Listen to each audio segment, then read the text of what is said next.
Sometimes the hardest truths are the ones hiding right in front of us. For 67-year-old Eli Yoder, a lifetime of rigid beliefs is about to crumble when he discovers who's been sleeping in the old playground slide. Every night for weeks, someone has been using the rusted metal tube as shelter. When Eli finally confronts the intruder, he finds a thin teenage girl with hollow eyes, clutching a worn backpack. He calls the sheriff, doing what he thinks is right. But those eyes stay with him.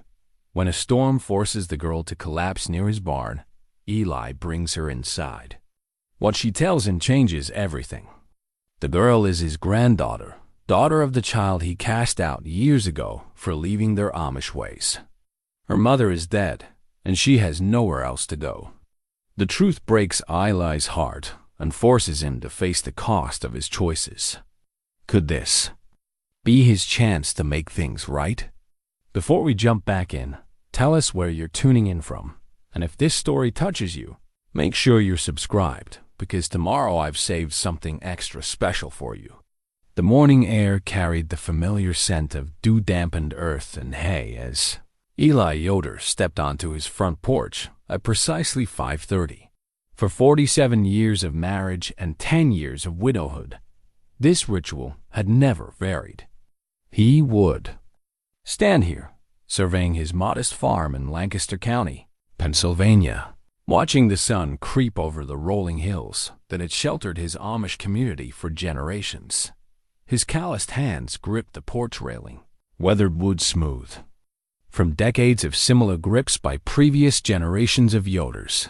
The farm wasn't large, 60 acres of corn, wheat, and pasture for a small herd of dairy cows, but it was his, passed down from his father, as it had been passed to him from his grandfather. Order, tradition, discipline. These were the pillars that had built his life, and they would support him until the day God called him home. Eli's steel-gray beard, neatly trimmed and reaching nearly to his chest, moved slightly in the morning breeze. His dark eyes, still sharp despite his 67 years, methodically scanned the familiar landscape. The red barn with its traditional hex sign, the chicken coop where Martha had spent countless mornings gathering eggs, the vegetable garden, mal-tended by his own inexperienced hands since her passing. Everything in its place, everything as it should be. The sound of hoofbeats on gravel interrupted his contemplation. Jakob Stoltzfus, his closest neighbor and lifelong friend, approached. In his black buggy, the Baymar's breath visible in the cool morning air. Jakob was one of the few men in the community who still visited regularly since Martha's death, understanding that grief could make a man harder, more set in his ways. "Guten Morgen, Eli," Jakob called, pulling his buggy to a stop near the porch. His round face, framed by a graying beard, showed the kind of weathered contentment that came from a life lived in harmony with both God and earth. "Good morning," Eli replied, his voice carrying the measured cadence of Pennsylvania Dutch English. "You're out early, even for milking time." Jakob climbed down from his buggy with the careful movements of a man who had passed his 60th year. The cows don't wait for old bones to feel young again." He paused, studying his friend's face. "But I wanted to stop by, see how you're faring. Mrs. Fisher mentioned some concerns yesterday at the store." Eli's jaw tightened slightly. Mrs. Fisher, who ran the small general store that served both Amish and English customers, was a kind woman, but possessed of a tongue that wagged more freely than was seemly. "What concerns?" She heard talk about someone using the old playground for shelter. You know how the English worry about such things, vagrants, troublemakers. Jakob's tone suggested he shared neither the concern nor the terminology. She wondered if you'd seen anything, being closest to it. The playground Jakob referenced sat on a small patch of land between Eli's farm and the town proper. Built decades ago by well-meaning township officials, it had been intended to serve the scattered English families in the area. But as those families moved closer to town or away entirely, the playground had fallen into disuse. Now it stood like a monument to abandonment swings with broken chains, a seesaw with one end permanently earthbound, and a large metal slide that had once been painted bright blue, but now showed more rust than color.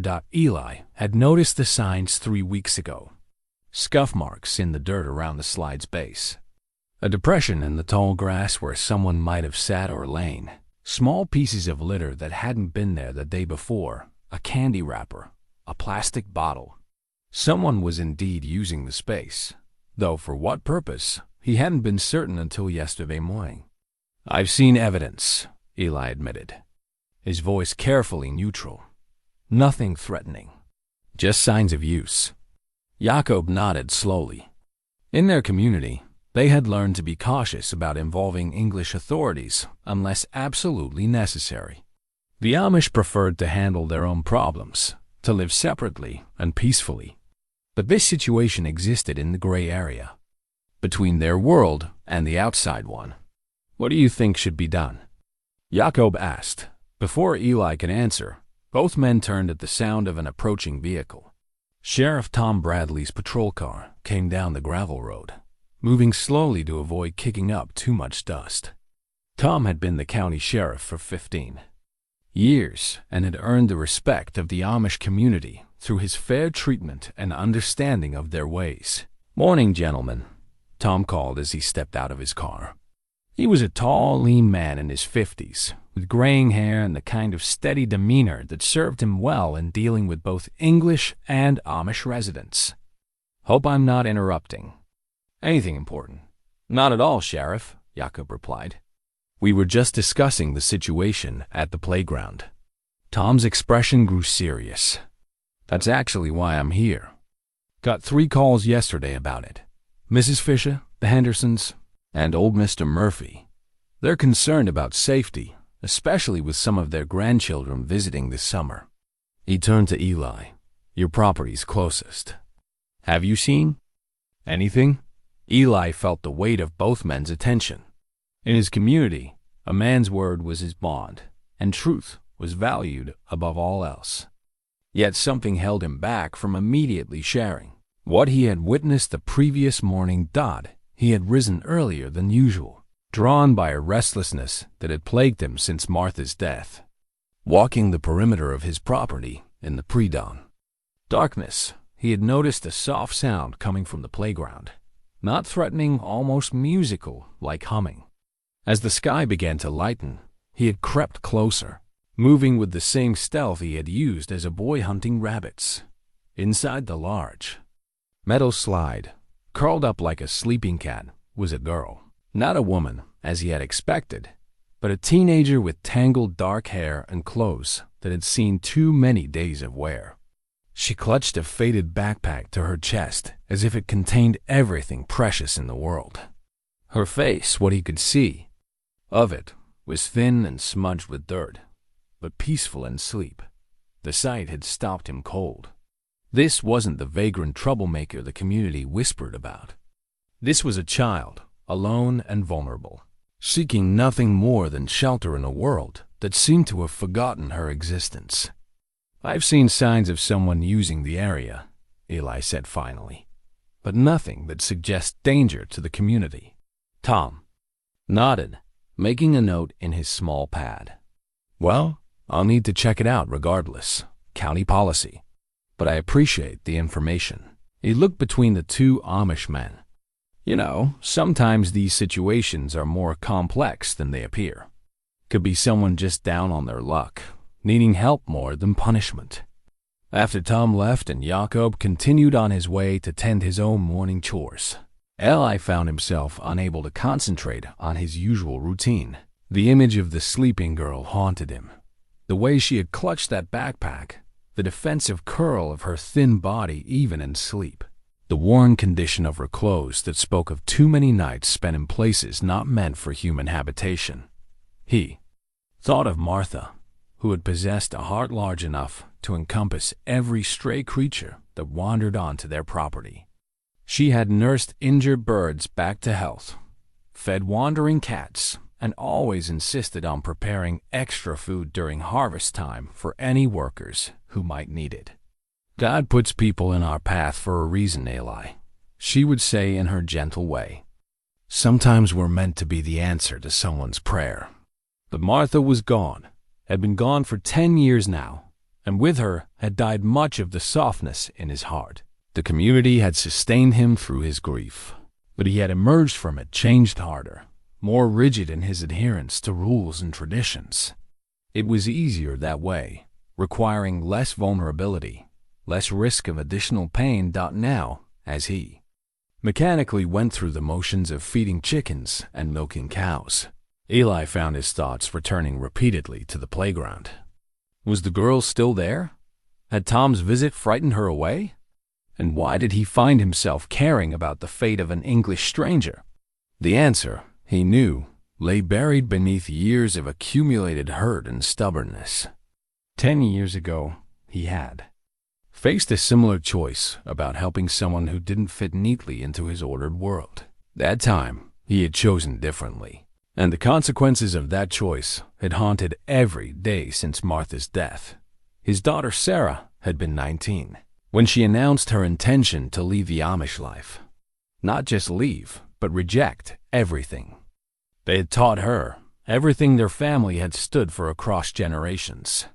She wanted to experience the English world, to attend college, to live without the constraints of their faith and community. The argument that followed had been the worst of Eli's life. Words were spoken that could never be taken back, positions taken that seemed impossible to abandon. In the end, Sarah had left in tears, and Eli had declared that she was no longer his daughter. Martha had begged him to reconsider, to leave. The door opened for reconciliation, but his pride had been wounded too deeply. She made her choice. He had told Martha with the kind of finality that brooked no argument. Now she must live with the consequences. Martha had never stopped hoping for Sarah's return, never stopped setting an extra place at the table during holidays, never stopped working on the wedding quilt she had begun for their daughter.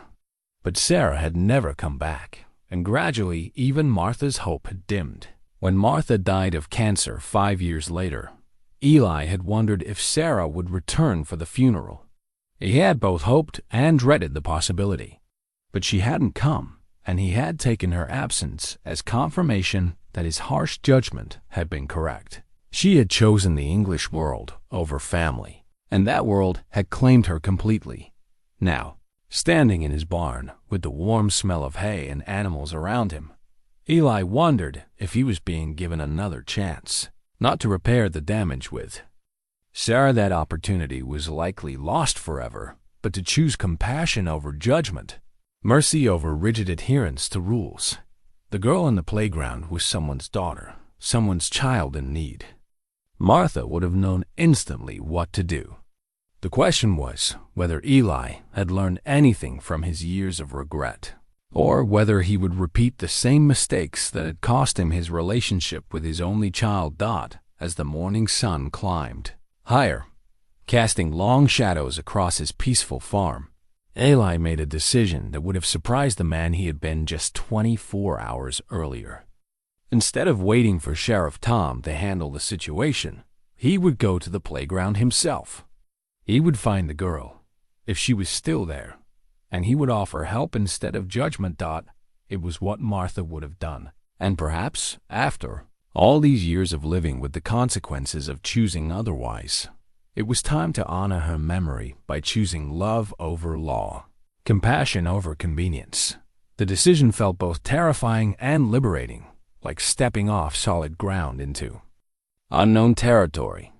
But as Eli gathered his courage and headed toward the playground, he carried with him the memory of Martha's gentle smile and her unwavering belief that every person deserved kindness, especially those who had been shown precious little of it by the world. The walk to the playground felt longer than the quarter mile it actually was. Each step carried the weight of Eli's internal debate duty to community safety versus an inexplicable pull toward compassion. The morning sun had burned off most of the dew, and the air held that perfect stillness that often preceded either great peace or great change. as he approached the rusted playground equipment. Eli could see no immediate signs of occupancy. The slide stood silent, its opening a dark mouth that revealed nothing of its contents. Perhaps the girl had moved on, frightened away by Sheriff Tom's visit, or simply following whatever restless path had brought her here in the first place. He was about to turn back when he heard a soft cough, almost inaudible, coming from within the metal tube. His heart began beating faster, though whether from anxiety or anticipation, he couldn't say. Moving as quietly as his aging joints would allow, Eli positioned himself where he could see into the slide's opening. She was there, awake this time, sitting with her knees drawn up to her chest and that same worn backpack clutched in her arms. In the daylight, he could see her more clearly. She appeared to be 15 or 16, with shoulder-length dark hair that might have been beautiful if it weren't so tangled and unwashed. Her clothes jeans with holes in the knees and a faded sweatshirt that had once been blue hung loose on her thin frame. But it was her eyes that struck him most powerfully. Large and dark, they held a wariness that no child should possess, the kind of careful alertness that came from too much experience with an unpredictable world. Those eyes met his across the 20 feet that separated them, and for a moment, neither moved. Then, with a speed that surprised him, she scrambled backward deeper into the slide, pressing herself against the far end like a cornered animal. "Please don't call the police," she said, her voice barely above a whisper but carrying clearly in the morning air. "I'm not hurting anyone. I'll move on today, I promise." The defeat in her voice hit Eli harder than any aggression might have. This wasn't defiance or entitlement, this was pure exhaustion, the weariness of someone who had been moved along too many times to expect anything different. "I'm not here to call anyone," Eli heard himself saying, though he hadn't planned the words. "I just wanted to see if you were all right." She studied his face with those two old eyes, clearly trying to determine if this was some kind of trick. "You're Amish," she said finally, noticing his plain clothes and beard. It wasn't a question. Yes. "Then, why do you care what happens to me?" The question, asked with such genuine puzzlement, nearly broke his heart. When had this child learned that caring was something that needed explanation, something surprising enough to question? "Because you're a person in need," Eli said simply. "That should be reason enough." She continued to watch him warily, but some of the tension left her shoulders. "The sheriff was here yesterday, asking questions. I thought someone had reported." "Me. Someone did. Several people, actually. They're concerned about safety." Eli paused, choosing his words carefully. "How long have you been staying here?" 3 weeks, maybe 4. "I don't cause trouble. I'm quiet. I clean up after myself." The words came out in a rush, as if she'd prepared this defense many times before. "Where did you come from?" For a moment, he thought she wouldn't answer. Then she said, "Philadelphia. Before that, Pittsburgh. Before that, lots of places. Family?" The single word seemed to hit her like a physical blow. Her arms tightened around the vase, backpack, and her voice became even smaller. "My mom died 2 months ago. There's nobody else." Eli felt something crack inside his chest. This child, and she was a child, despite the ancient quality of her gaze, was completely alone in the world. No family, no home, no safety net except whatever she could create for herself in abandoned playgrounds and forgotten corners. "I'm sorry for your loss," he said, and meant it more deeply than she could know. She nodded acknowledgement but didn't speak. The silence stretched between them, not uncomfortable, but heavy with unspoken questions and possibilities. "Have you eaten today?" Eli asked. The question seemed to surprise her. "I have some crackers." She gestured vaguely toward her backpack. "That's not what I asked." A flush crept up her pale cheeks. "Not since yesterday morning. Come with me." "What?" "Come to my house. I'll make breakfast." The words emerged before Eli could stop them, surprising him as much as they clearly surprised her. I can't. I don't. Why would you do that? Because you're hungry, and I have food. It doesn't need to be more complicated than that. She stared at him for a long moment, clearly torn between hunger and caution. You don't know anything about me. I could be dangerous. Are you? No. Then come eat. Still, she hesitated. What if someone sees me? What if they call the sheriff? Then we'll deal with that when it happens. Eli found himself stepping closer to the slide, extending his hand in invitation.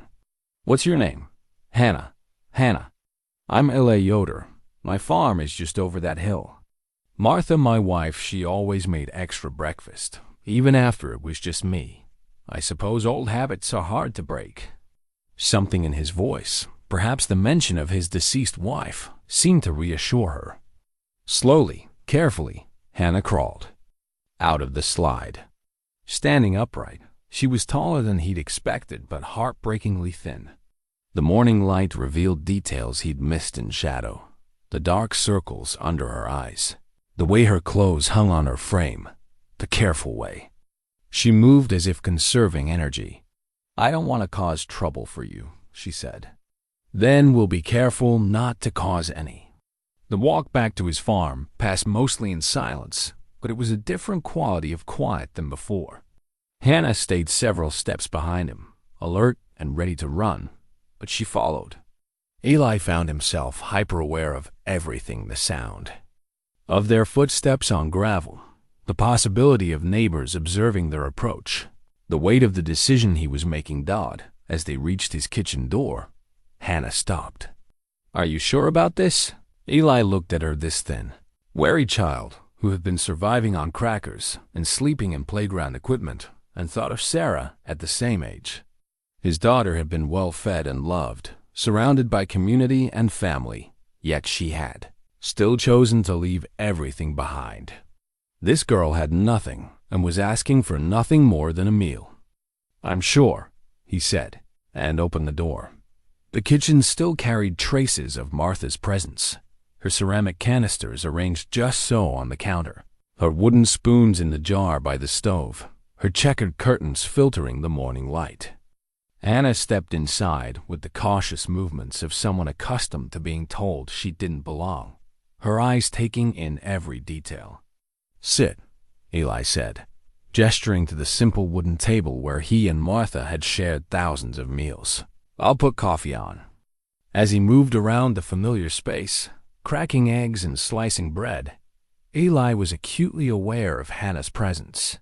She sat perfectly still, hands folded in her lap, watching his every movement as if memorizing it. When he set a plate before her, eggs, bacon, toast with Martha's strawberry preserves, fried potatoes, her eyes widened. This is too much, she whispered. Eat what you can. She ate with the careful control of someone who had learned not to waste food, but also with an intensity that spoke of genuine hunger. Eli found himself unable to eat his own breakfast, instead nursing his coffee and watching this stranger transform his quiet kitchen simply by being present in it. Thank you, Hannah said when she had finished, having cleaned the plate more thoroughly than seemed possible. I can't remember the last time I had a real breakfast. You're welcome. They sat in comfortable silence for a few minutes before Hannah spoke again. I should go. People will be getting up, moving around. Someone might see me. Eli knew she was right, but found himself reluctant to let her return to the playground, to sleeping in metal tubes and surviving on crackers. Where will you go from here? I mean, long term? Hannah shrugged, a gesture that tried to appear casual, but couldn't hide the fear beneath it. I don't know. Maybe north. I heard there might be work in some of the smaller towns, places that don't ask too many questions. You're just 16. 15. The correction hit him like a physical blow. 15. Sarah's age when she had started questioning their ways, when she had begun dreaming of the world beyond their farm. But Sarah had been questioning from a place of safety and love. This girl was running toward uncertainty because she had nowhere else to go. "You can't live like this forever," Eli said, gently. "I know." Her voice was matter-of-fact, without self-pity. "But I'm good at surviving. I've had practice." After Hannah left, slipping away as quietly as she had come, Eli sat alone in his kitchen for a long time. The house felt different somehow, as if her brief presence had awakened something that had been sleeping since Martha's death. He found himself thinking not about community rules or proper behavior, but about a 15-year-old girl facing the world alone with nothing but a backpack and whatever strength she could muster. That afternoon, Sheriff Tom stopped by as promised. "Checked out the playground," he said, accepting the glass of iced tea Eli offered. "Didn't find anyone, but there were definitely signs of recent use. Whoever it was seems to have moved on." Eli nodded, saying nothing about his morning visitor. "Probably for the best," Tom continued. "These situations rarely end well if they drag on too long. Hopefully whoever it was will find proper help elsewhere." After Tom left, Eli stood on his porch and looked toward the playground, wondering where. Hannah was spending the day, whether she would return tonight or continue moving as she had promised. The rational part of his mind said it was better this way, cleaner, simpler, without the complications that helping her would inevitably bring. But as evening approached and storm clouds began gathering on the horizon, he found himself unable to shake the image of a 15-year-old girl seeking shelter wherever she could find it, carrying everything she owned in a warm backpack, facing whatever came next with nothing but her own determination. Martha would have known what to do, he thought. Martha would have found a way to help without judgment, to offer sanctuary without counting the cost. But Martha was gone, and he was left to navigate these waters alone, wondering if he had the courage to choose compassion over convenience, even when it might come at great personal cost. Hannah had learned long ago that survival meant staying invisible. As she made her way through the small town of Cedar Valley, Pennsylvania, she kept her head down and her movements purposeful, as if she belonged somewhere and was simply going there.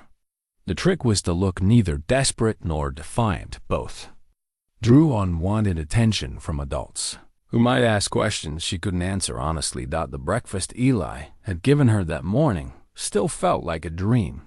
Real eggs, crispy bacon, toast with homemade jam that tasted like summer itself. For 45 minutes, she had sat in a real kitchen at a real table and pretended she was a normal girl having a normal morning. The kindness of it had almost been harder to bear than hunger. Now, as afternoon shadows lengthened, she needed to find somewhere to spend the remaining daylight hours before returning to the playground.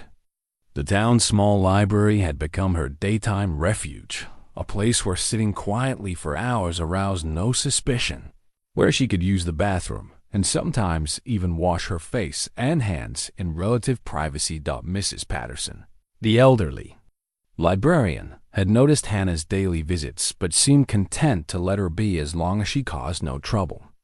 Hannah always chose a corner table with a view of both entrances, a habit born from months of needing quick escape routes. Today, she pulled out her mother's worn copy of Jane Eyre, the pages yellow and soft from repeated readings. But concentration proved impossible. Her mind kept returning to the morning's encounter with the Amish farmer Eli. He had said his name was.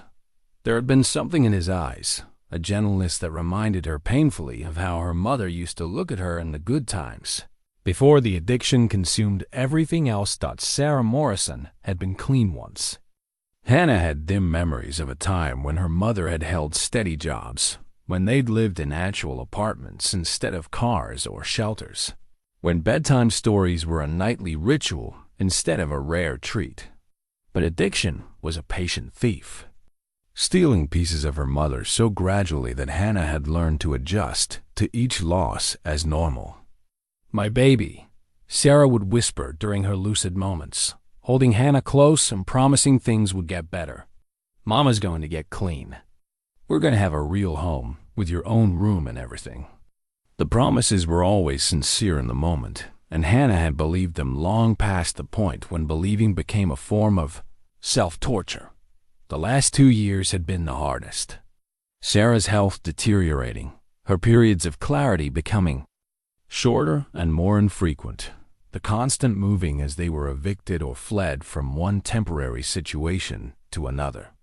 Hannah had become the adult in their relationship, forging her mother's signature on school enrollment forms, shoplifting food when they had no money, learning to recognize the signs that meant they needed to leave a place quickly. "You're stronger than I ever was," Sarah had told her near the end during one of her final clear moments in the hospital. "You've got something in you that I lost somewhere along the way. Don't let the world take that from you, baby. Don't let it make you hard."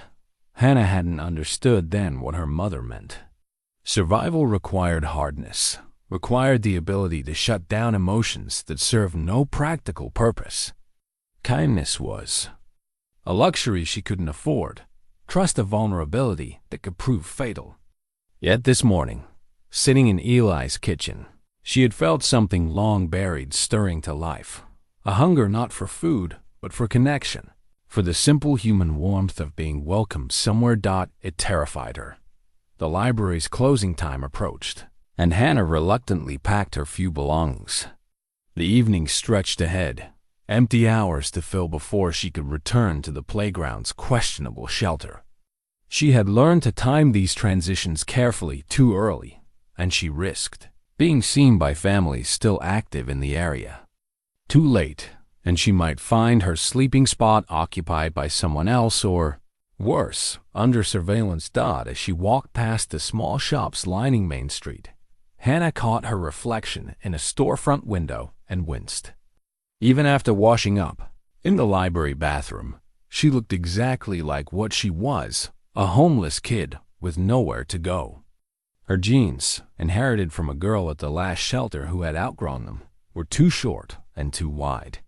The blue sweatshirt had once belonged to someone's boyfriend and still smelled faintly of cologne and cigarettes. Her hair, despite her best efforts with library paper towels, hung limp and unwashed. No wonder people crossed the street when they saw her coming. No wonder store clerks watched her with suspicious eyes, ready to call security at the first sign of trouble. She had become one of the invisible people, the ones society preferred not to acknowledge existed. A rumble of thunder drew her attention to the darkening sky.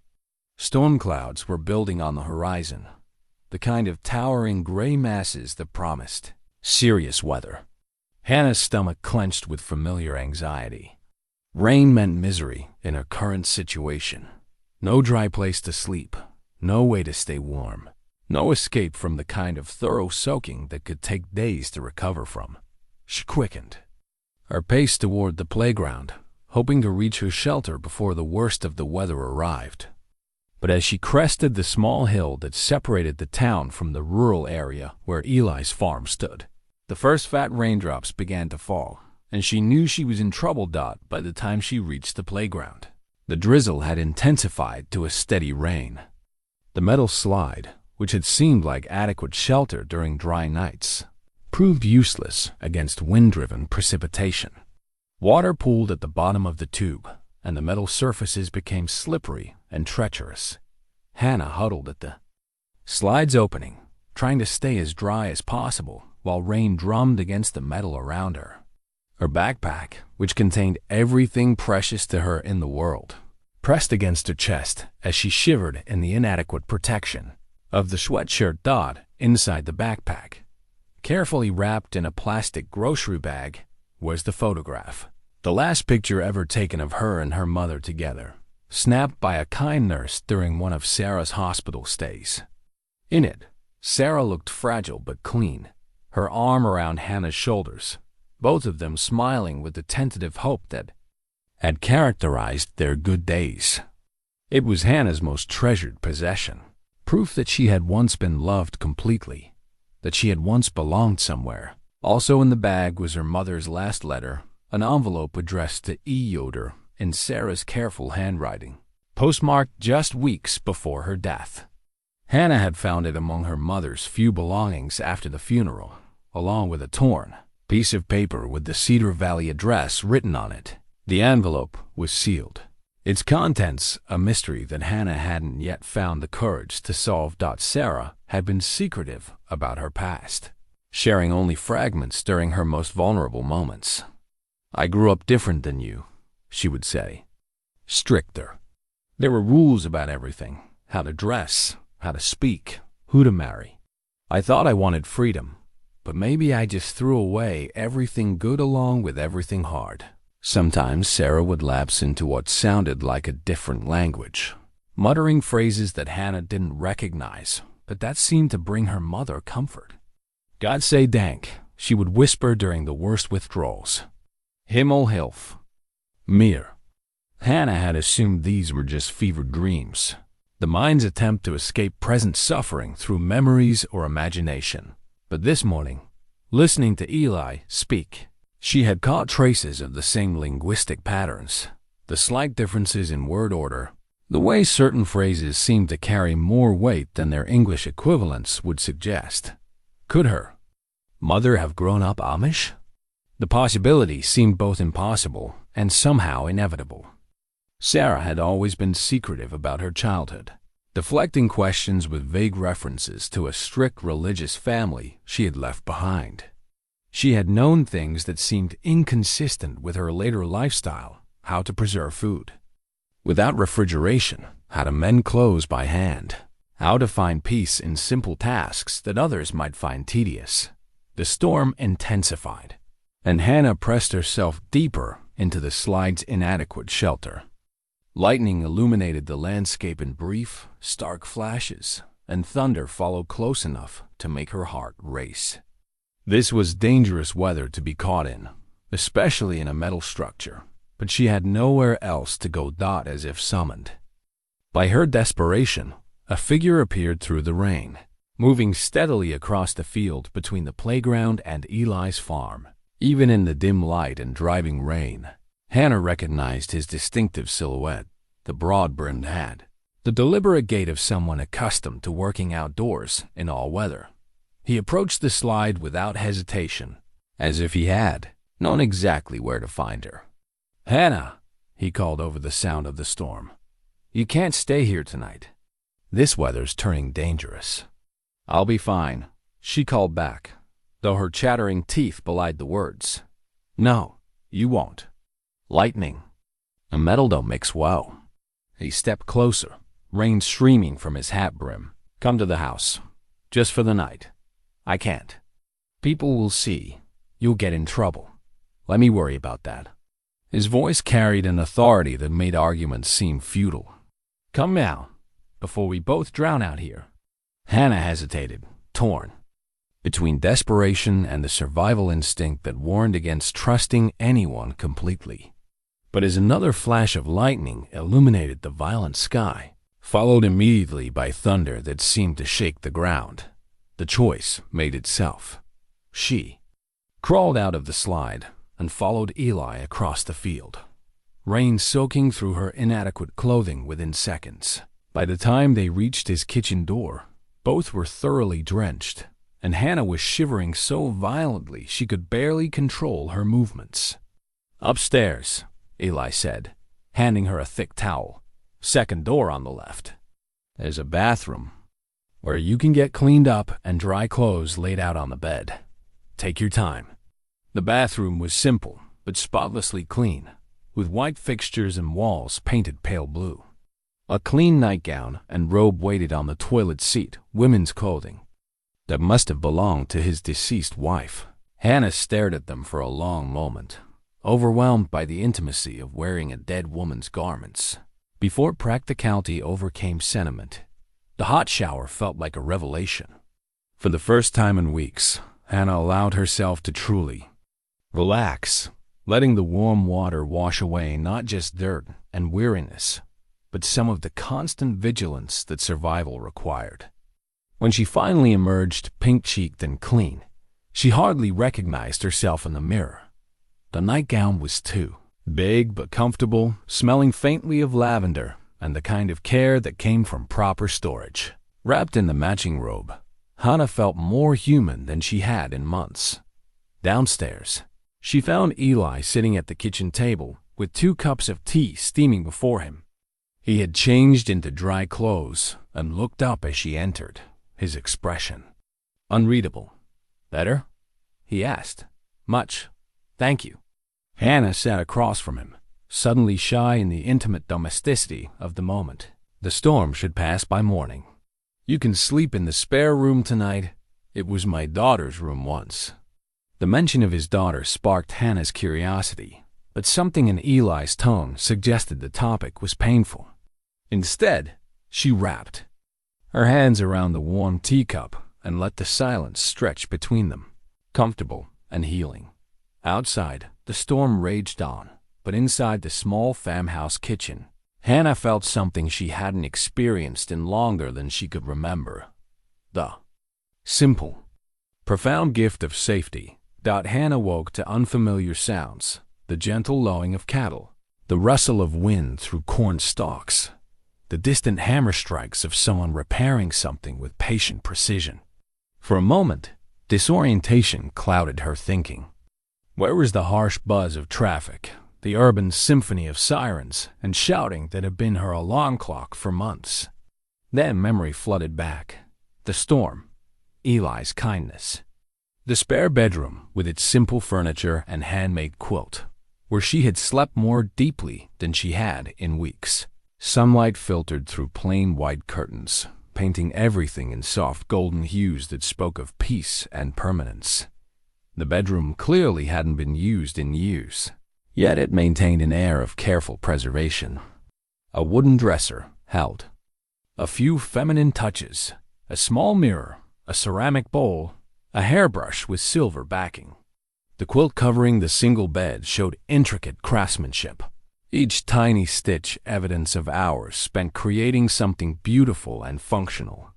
Hannah ran her fingers over the pattern, wondering about the hands that had sewn it. The woman who had slept here before. Her own clothes from the previous night hung on a wooden peg by the window, clean and dry. Someone Eli presumably had washed and dried them while she slept.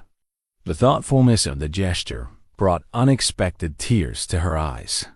When had anyone last taken care of her needs without being asked, without expecting something in return? Downstairs, she found Eli at the kitchen table, reading what appeared to be a farming journal while nursing a cup of coffee.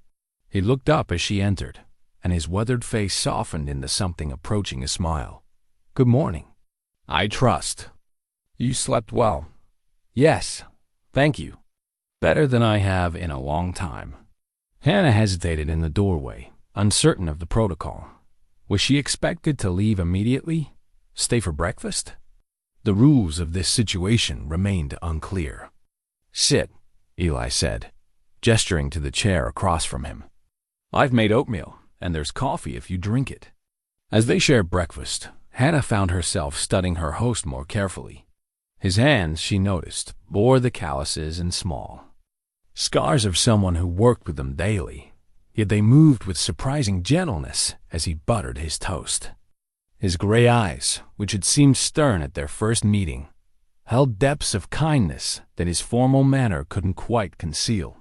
"The storm passed overnight," Eli said, breaking the comfortable silence. "No damage to speak of, though we needed the rain."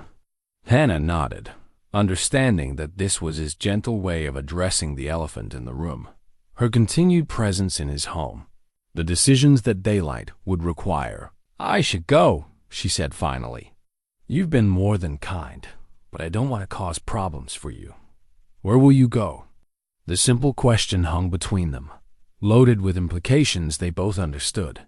Hannah had nowhere to go, no plan, beyond the immediate necessity of surviving another day. But admitting that felt like acknowledging a defeat she wasn't ready to accept. "I'll figure something out. I always do." Eli studied her face with the kind of attention that made her feel simultaneously seen and vulnerable. "How old are you really?" "Hannah, I told you. 15. 15. He repeated the number as if testing its weight.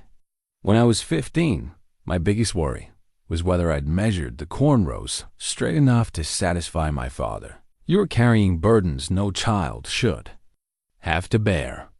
Something in his tone, not pity, but a kind of respectful sorrow, broke through Hannah's carefully maintained composure. I'm not a child anymore. I haven't been for a while. That doesn't mean you should have to face the world alone. The kindness in his voice was almost harder to bear than indifference would have been.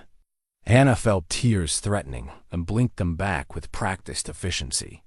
Crying was a luxury she couldn't afford, a show of weakness that served no practical purpose. I can't stay here, she said, though the words felt like stones in her throat. People will notice. They'll ask questions. Perhaps. But that doesn't mean we can't figure out something better than a playground slide. Before Hannah could respond, the sound of approaching hoofbeats drew their attention to the window. A black buggy was making its way up the gravel drive, and Eli's expression tightened almost imperceptibly. Jakob, he said, more to himself than to Hannah. He often stops by after morning chores. Hannah felt panic flutter in her chest. Should I hide? No. Eli's voice was firm. You're my guest. There's nothing shameful in offering hospitality to someone in need. But as Jakob's buggy drew closer, Hannah could see the tension in Eli's shoulders, the way his jaw set with determination. Whatever he said about shame, she understood that her presence here represented a choice that would have consequences in his tightly knit community. Let me talk to him, Eli said, rising from the table. Stay here. Hannah watched through the window as Eli went outside to greet his neighbor.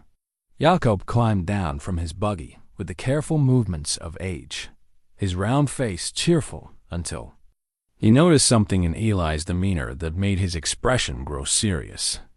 The two men spoke in low voices, too quiet for Hannah to hear, but their body language told a story of concern and gentle questioning thought at one point.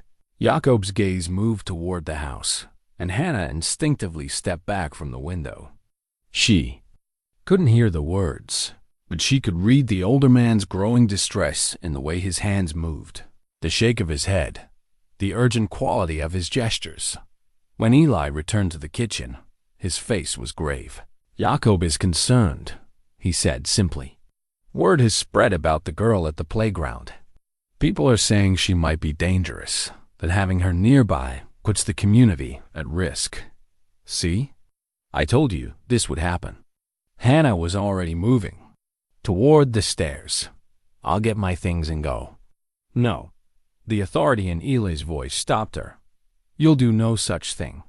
But your friend, the community has forgotten something important, Eli said, his voice carrying an edge of steel Hannah hadn't heard before. We're called to show mercy, not just to those who look like us or live like us.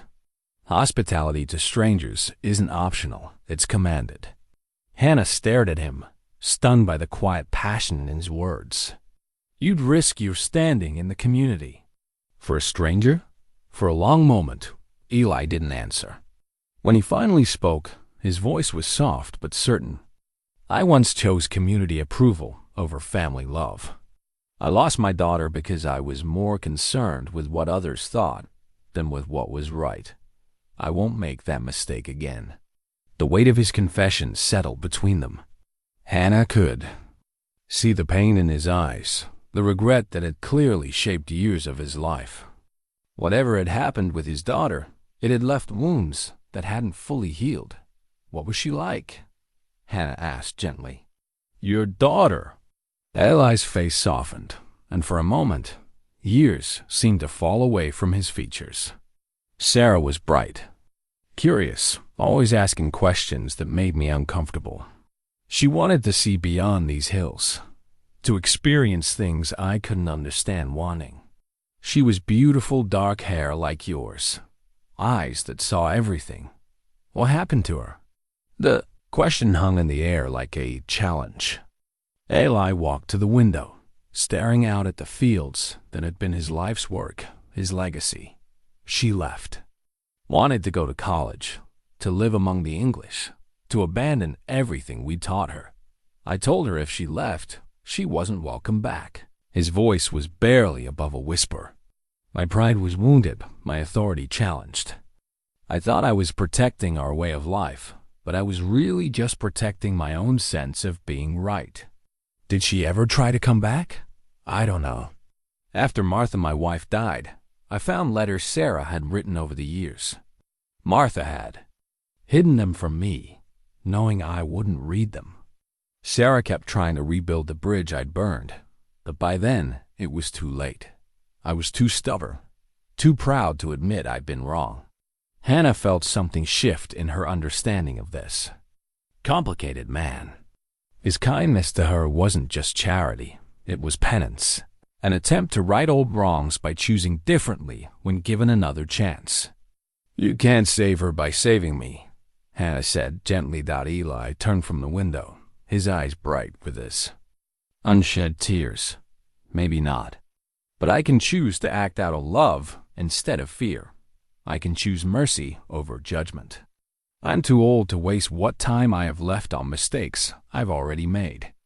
The conversation was interrupted by another sound from outside, this time a motorized vehicle. Through the window, Hannah could see Sheriff Tom's patrol car pulling into the driveway. He's here about me, Hannah said, fear making her voice tight. Probably. Eli's voice was steady. But you're not going anywhere. Let me handle this. As Sheriff Tom approached the house, Hannah felt the familiar urge to run, to slip out the back door and disappear into the cornfields. But something in Eli's determined stance, the way he positioned himself between her and potential threat, made her stay. This man, this stranger who owed her nothing, was preparing to stand up for her. The realization was both humbling and terrifying. For so long, Hannah had been responsible only for herself, trusting no one, depending on her own resources. Now someone else was willing to take risks on her behalf, and she didn't know how to process the gift of that protection. Through the window, she watched Eli greet the sheriff with the same quiet dignity he brought to everything else. Whatever conversation they were about to have would determine her immediate future, and for the first time in months, that future wasn't entirely in her own hands. The thought should have terrified her. Instead, as she watched this kind, stubborn man prepare to defend a choice that could cost him dearly, Hannah felt something she'd almost forgotten existed. Hope. Sheriff Tom Bradley removed his hat as he approached the front door, a gesture of respect that didn't quite mask the concern etched in his weathered features. Hannah watched from the kitchen window as Eli met him on the front porch, the two men's body language speaking volumes about the delicate nature of their conversation. "Morning, Eli," Tom said, his voice carrying clearly through the still air. "Hope I'm not interrupting your day too badly." "Not at all, Sheriff. What brings you by?" Tom glanced toward the house, then back to Eli. "Had several more calls yesterday evening about the situation at the playground. Mrs. Fisher saw lights in your house late last night during the storm, and this morning she noticed what looked like women's clothing on your line." He paused, choosing his words carefully. "People are putting two and two together." Hannah felt her stomach clench. She had underestimated how closely a small community watched its members, how quickly unusual behavior would be noticed and discussed. "Mrs. Fisher has always been observant," Eli said neutrally. "Eli, I've known you for 15 years. You're one of the most decent men I've ever met, Amish or English. But harboring a runaway minor puts you in a difficult legal position, and it's putting pressure on me that I'd rather avoid. And if she's not a runaway? If she's simply a young person with nowhere else to go?" Tom sighed, the sound heavy with resignation. "Then we need to involve social services. Find her proper placement. A 15-year-old girl can't be living rough, no matter how capable she seems." From her position by the window, Hannah could see. Eli's hands clenched slightly, the only outward sign of his internal struggle. She knew he was weighing his options, calculating the cost of continued defiance against the price of surrender. "Give me 24 hours," Eli said finally. "Let me talk to her, help her understand her options. If she chooses to go with social services, I won't interfere. But let her make that choice freely, not out of fear." Tom studied Eli's face for a long moment. 24 hours. But Eli, if this goes sideways, if she runs again, or if the community pressure gets too intense, I'll have to follow protocol. I won't have a choice. After the sheriff left, Eli remained on the porch for several minutes, staring out at the fields that had been his anchor through every storm life had brought. When he finally came back inside, his expression was thoughtful but not defeated. "How much did you hear?" he asked Hannah. "Enough." Hannah's voice was steady, but Eli could see the fear in her eyes. 24 hours to decide whether to disappear or let them put me in the system. There might be other options. Like what? Eli sat down across from her, his movements deliberate and careful. "Tell me about your mother, Hannah." "Really tell." "Me? Where did she come from? What did she tell you about her family?" Hannah felt the familiar walls rise up around her heart. Talking about her mother meant exposing wounds that hadn't healed, admitting vulnerabilities she preferred to keep hidden. But something in Eli's tone, gentle but insistent, made resistance seem futile. "She never talked much about her childhood," Hannah said slowly. "Said it was too painful, that she'd made choices that burned bridges behind her. But sometimes, when she was sick or scared, she'd say things in what sounded like a different language." "What kind of things?" "Prayers, I think. Gott sei Dank. When something good happened. Himmel hilf mir when she was struggling." Hannah paused, studying Eli's face. "You recognize those phrases, don't you? They're Pennsylvania Dutch, German phrases that our community still uses." Eli's voice was careful, controlled. "What else?" Hannah closed her eyes, summoning memories she'd tried to keep buried. She knew things: how to preserve food, how to make soap, how to find peace in simple work. She'd hum while she cleaned, these old songs I'd never heard anywhere else. And sometimes she'd get this look, like she was remembering something beautiful that she'd lost. Did she ever mention names, places? The afternoon sun slanted through the kitchen windows, casting long shadows across the wooden table where grandfather and granddaughter sat in stunned silence. The weight of their discovery hung between them like a bridge that both longed to cross yet feared might collapse under the burden of so much lost time. Hannah studied Eli's face, searching for traces of her mother in his weathered features. There, the shape of his eyes, the stubborn set of his jaw that Sarah had possessed in equal measure. The realization that she carried this man's blood, that she belonged to this place and these people, felt both miraculous and terrifying. "I need to show you something," Eli said finally, rising from his chair with movements that seemed to have aged a decade in the past hour. "Wait here." He disappeared upstairs, leaving Hannah alone with her tumbling thoughts. Everything about her mother's behavior now made sense. The homesickness that would overtake Sarah during certain seasons, the way she'd grown quiet and distant around religious holidays, the Pennsylvania Dutch phrases that had emerged during her most vulnerable moments. Sarah had been grieving not just the family she'd lost, but the community, the way of life, the sense of belonging that she'd abandoned in her quest for freedom. When Eli returned, he carried a small wooden box, its surface worn smooth by countless handlings. He set it on the table between them and lifted the lid with reverent care. Inside, Hannah glimpsed treasures that spoke of a life interrupted: pressed flowers between sheets of tissue paper, a few photographs, letters tied with faded ribbon, and at the bottom, a small leather-bound book with gilt edges worn nearly smooth. "This was Sarah's," Eli said, his voice thick with emotion. "Martha saved everything after she left, hoping she'd come back for them someday." He lifted out the leather book. "Her Bible. She carried it everywhere as a child, pressed flowers between the pages during our walks." Hannah reached for the book with trembling hands. As she opened it, dried violets and daisies fell into her lap, flowers picked by her mother's young hands decades ago, preserved like memories between scripture and song. The margins were filled with Sarah's childish handwriting, notes, and questions that revealed a seeking heart, even in her youth. She was always asking why, Eli said, a ghost of a smile touching his lips. Why did God allow suffering? Why were there so many rules?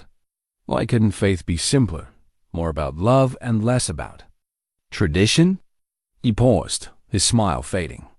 I thought those questions showed a lack of faith rather than an abundance of it. I was wrong about so many things. Hannah turned the pages carefully, reading her mother's adolescent musings. Trust in the Lord with all your heart, Sarah had, written next to Proverbs 3-5. But what if your heart is confused? The question, posed by a teenage girl grappling with faith and doubt, now seemed prophetic. She wasn't rejecting God, Hannah said, understanding flooding through her. She was rejecting the rules that seemed to separate her from God. Yes, but I couldn't see the difference then. To me, questioning our ways was the same as questioning God himself. I was so focused on preserving traditions that I forgot the heart behind them.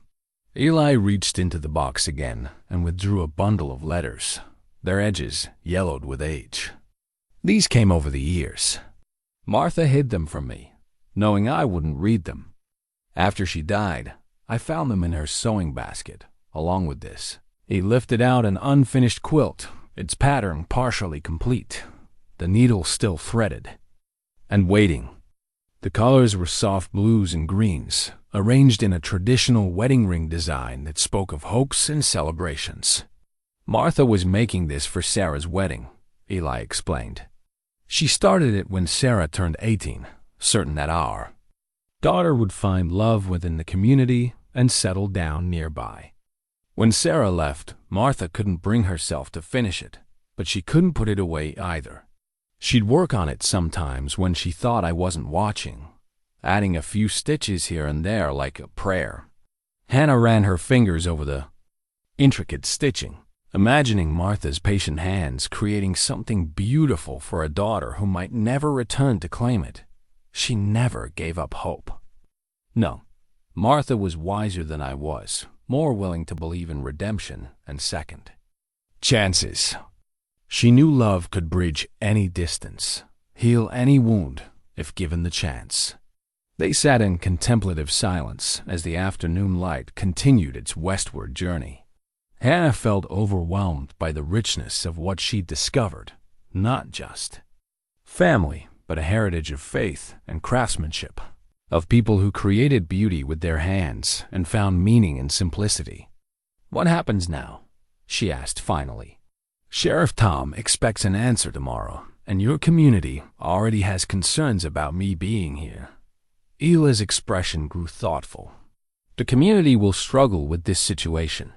Some will see God's hand in bringing us together. Others will focus on the complications, the fact that you weren't raised in our ways, that your presence here challenges certain assumptions about family and belonging. And you? What do you see? I see a chance to choose love over law, family over tradition. Eli's voice carried a quiet strength that reminded Hannah of her mother at her most determined. I see an opportunity to be the grandfather. I was too, proud to be a father. A knock at the front door interrupted their conversation. Through the window, Hannah could see several black buggies in the driveway, more visitors than Eli typically received in a week, let alone a single afternoon. Word travels fast in a small community, Eli said, rising to answer the door. Stay here. Let me talk to them first. From the kitchen, Hannah could hear the murmur of voices, multiple men speaking in the measured tones of people accustomed to solving problems through discussion and consensus. She caught fragments of Pennsylvania Dutch mixed with English, the familiar cadence of her mother's emergency prayers, now revealed as the language of her heritage.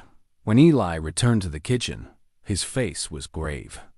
Behind him came Jacob, Along with two other older men Hannah didn't recognize, Bishop Samuel Lapp and Deacon Moses Stoltzfus, Jacob's younger brother.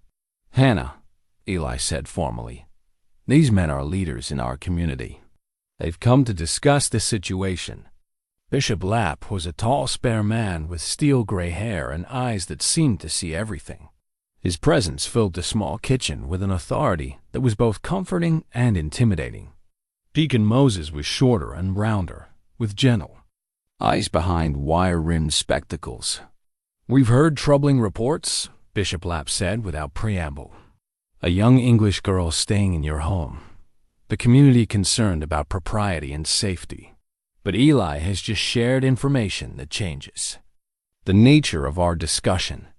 Hannah felt their eyes upon her, measuring and evaluating. She forced herself to sit straight, to meet their gazes with the dignity her mother had taught her to maintain even in difficult circumstances. "You are Sarah's daughter," the bishop continued. "Eli's granddaughter." "Yes, sir." "And you've been living without family, without proper care." "Yes, sir." Bishop Lapp studied her face with the intensity of someone accustomed to reading hearts as well as words. "Your mother chose to leave our community many years ago. That choice brought pain to many people, especially to your grandfather. Now you appear among us, carrying her blood but raised in the English world.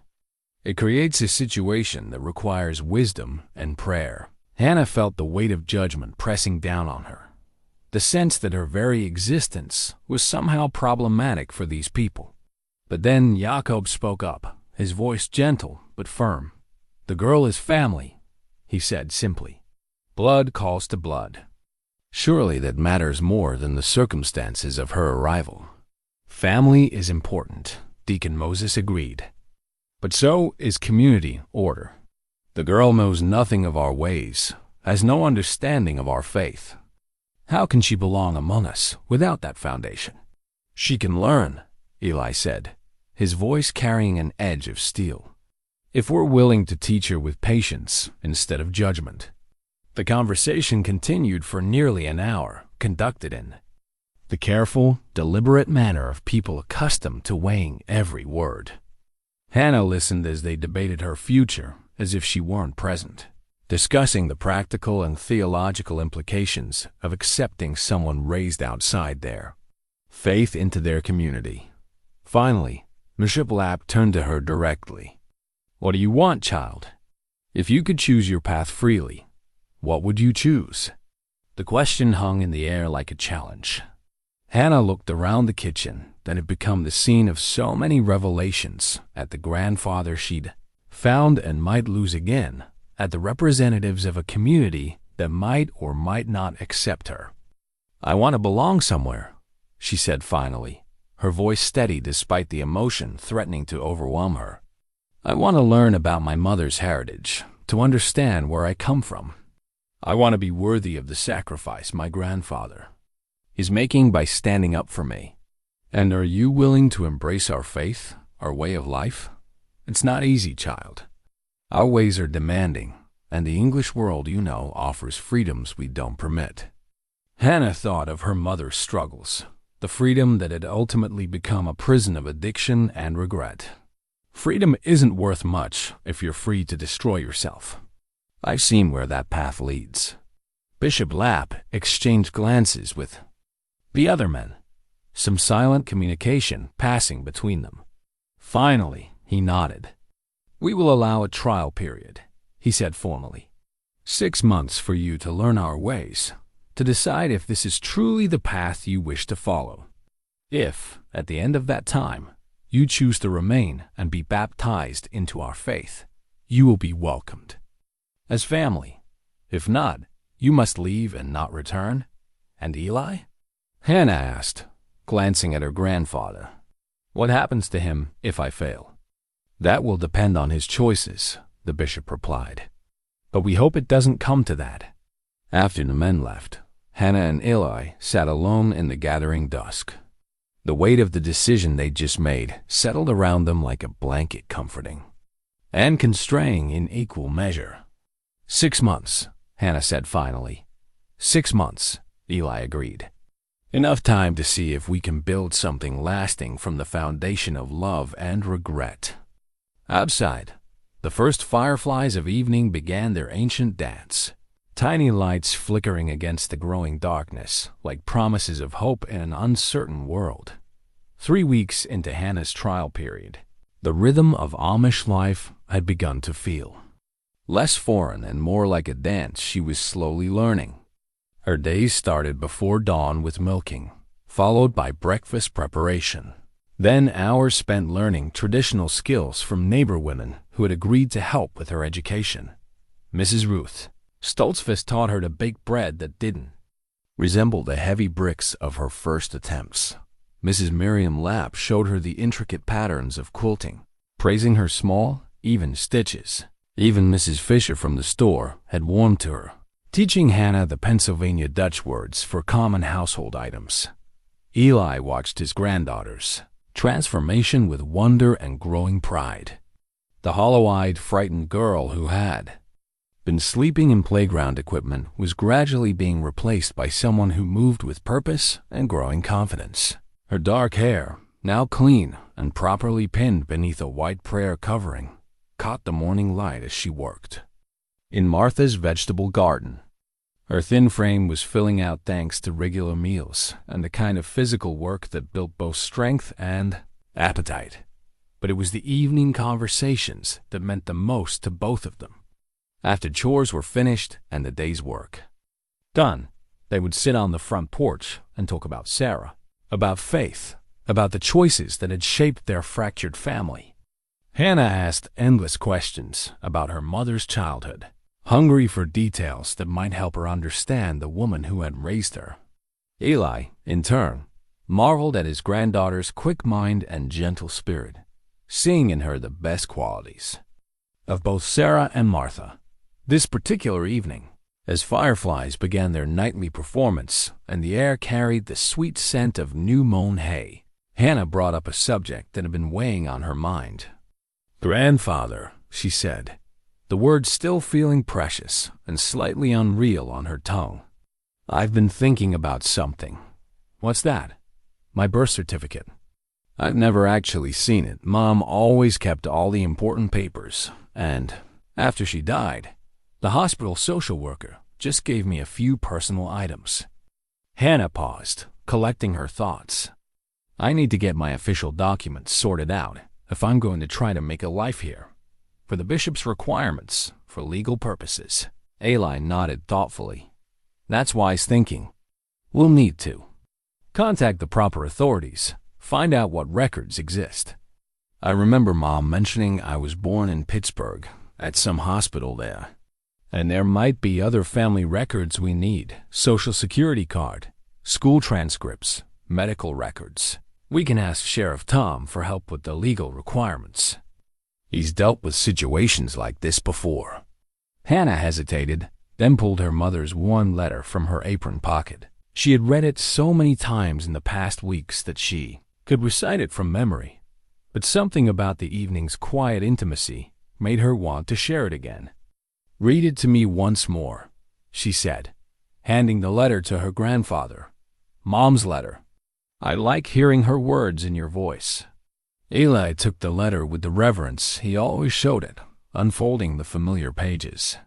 But as he began to read, his expression changed. In the growing twilight, squinting at the handwriting he'd memorized, something caught his attention that he'd somehow missed before. "Hannah," he said slowly, his voice taking on a strange quality. "Look at this date." Hannah leaned closer, following his finger to the top of the letter. The date was clearly written in Sarah's careful script, March 15th, 1994. "I don't understand," Hannah said. "What's wrong with the date?" Eli's hands began to tremble. "Hannah, when's your birthday?" "December 12th, 1994. The answer came automatically. But as soon as she spoke the words, Hannah felt something cold settle in her stomach. "Why?" "Because this letter is dated 9 months before you were born." The words hung in the air between them like an accusation. Hannah stared at the date, her mind struggling to process what this meant. That's impossible, she whispered. Mom wrote this letter just before she died. She told me about it, said she was trying to reach out to you one last time, but even as she spoke the words, doubt began creeping in. What exactly had her mother mentioned the letter? What exactly had her had her mother mentioned the letter? Had Sarah actually told her about writing it? Or had Hannah simply assumed that's what it was when she found it among her mother's belongings? Eli stood up abruptly, pacing to the porch railing. Hannah, I need to ask you something, and I need you to think very carefully before you answer. Okay, what exactly did your mother tell you about this letter? Hannah closed her eyes, trying to recall the exact circumstances of finding the envelope. I found it in her purse after the funeral. There were just a few things, some photos, her medication bottles, and this letter. I assumed she'd written it recently because it was with her current belongings. But she never specifically told you when she wrote it? No. The admission came out as barely a whisper. I just thought, why else would she have it with? Huh? Eli returned to his chair, his movements careful and deliberate. Hannah, if this letter was written in March of 1994, it means your mother wrote it before you were born. Which means she knew she was pregnant when she wrote it. Hannah finished, the full implications crashing over her like a cold wave. She was reaching out to you, not just for herself, but for the baby she was carrying. And I never received it. Eli's voice was hollow with self-recrimination.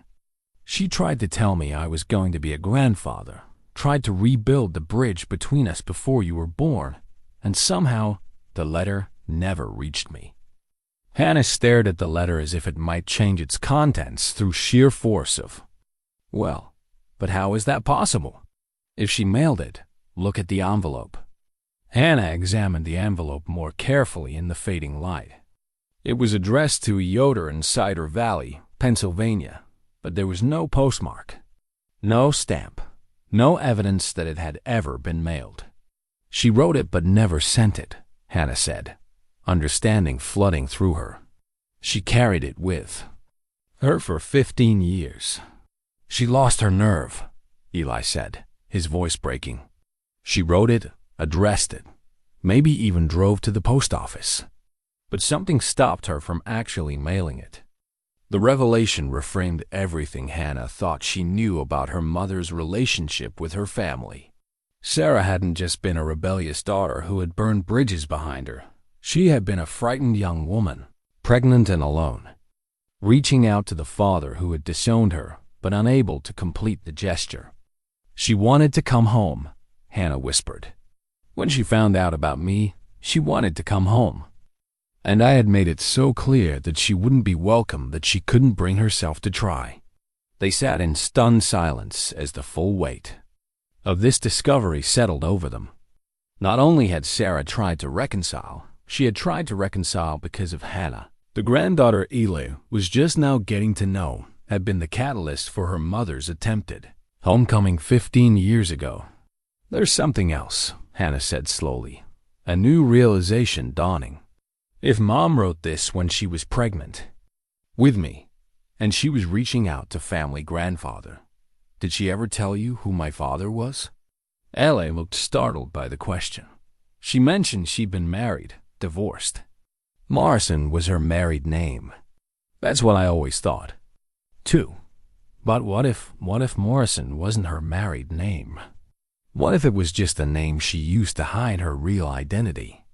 Hannah's voice grew more urgent. What if she never got married at all?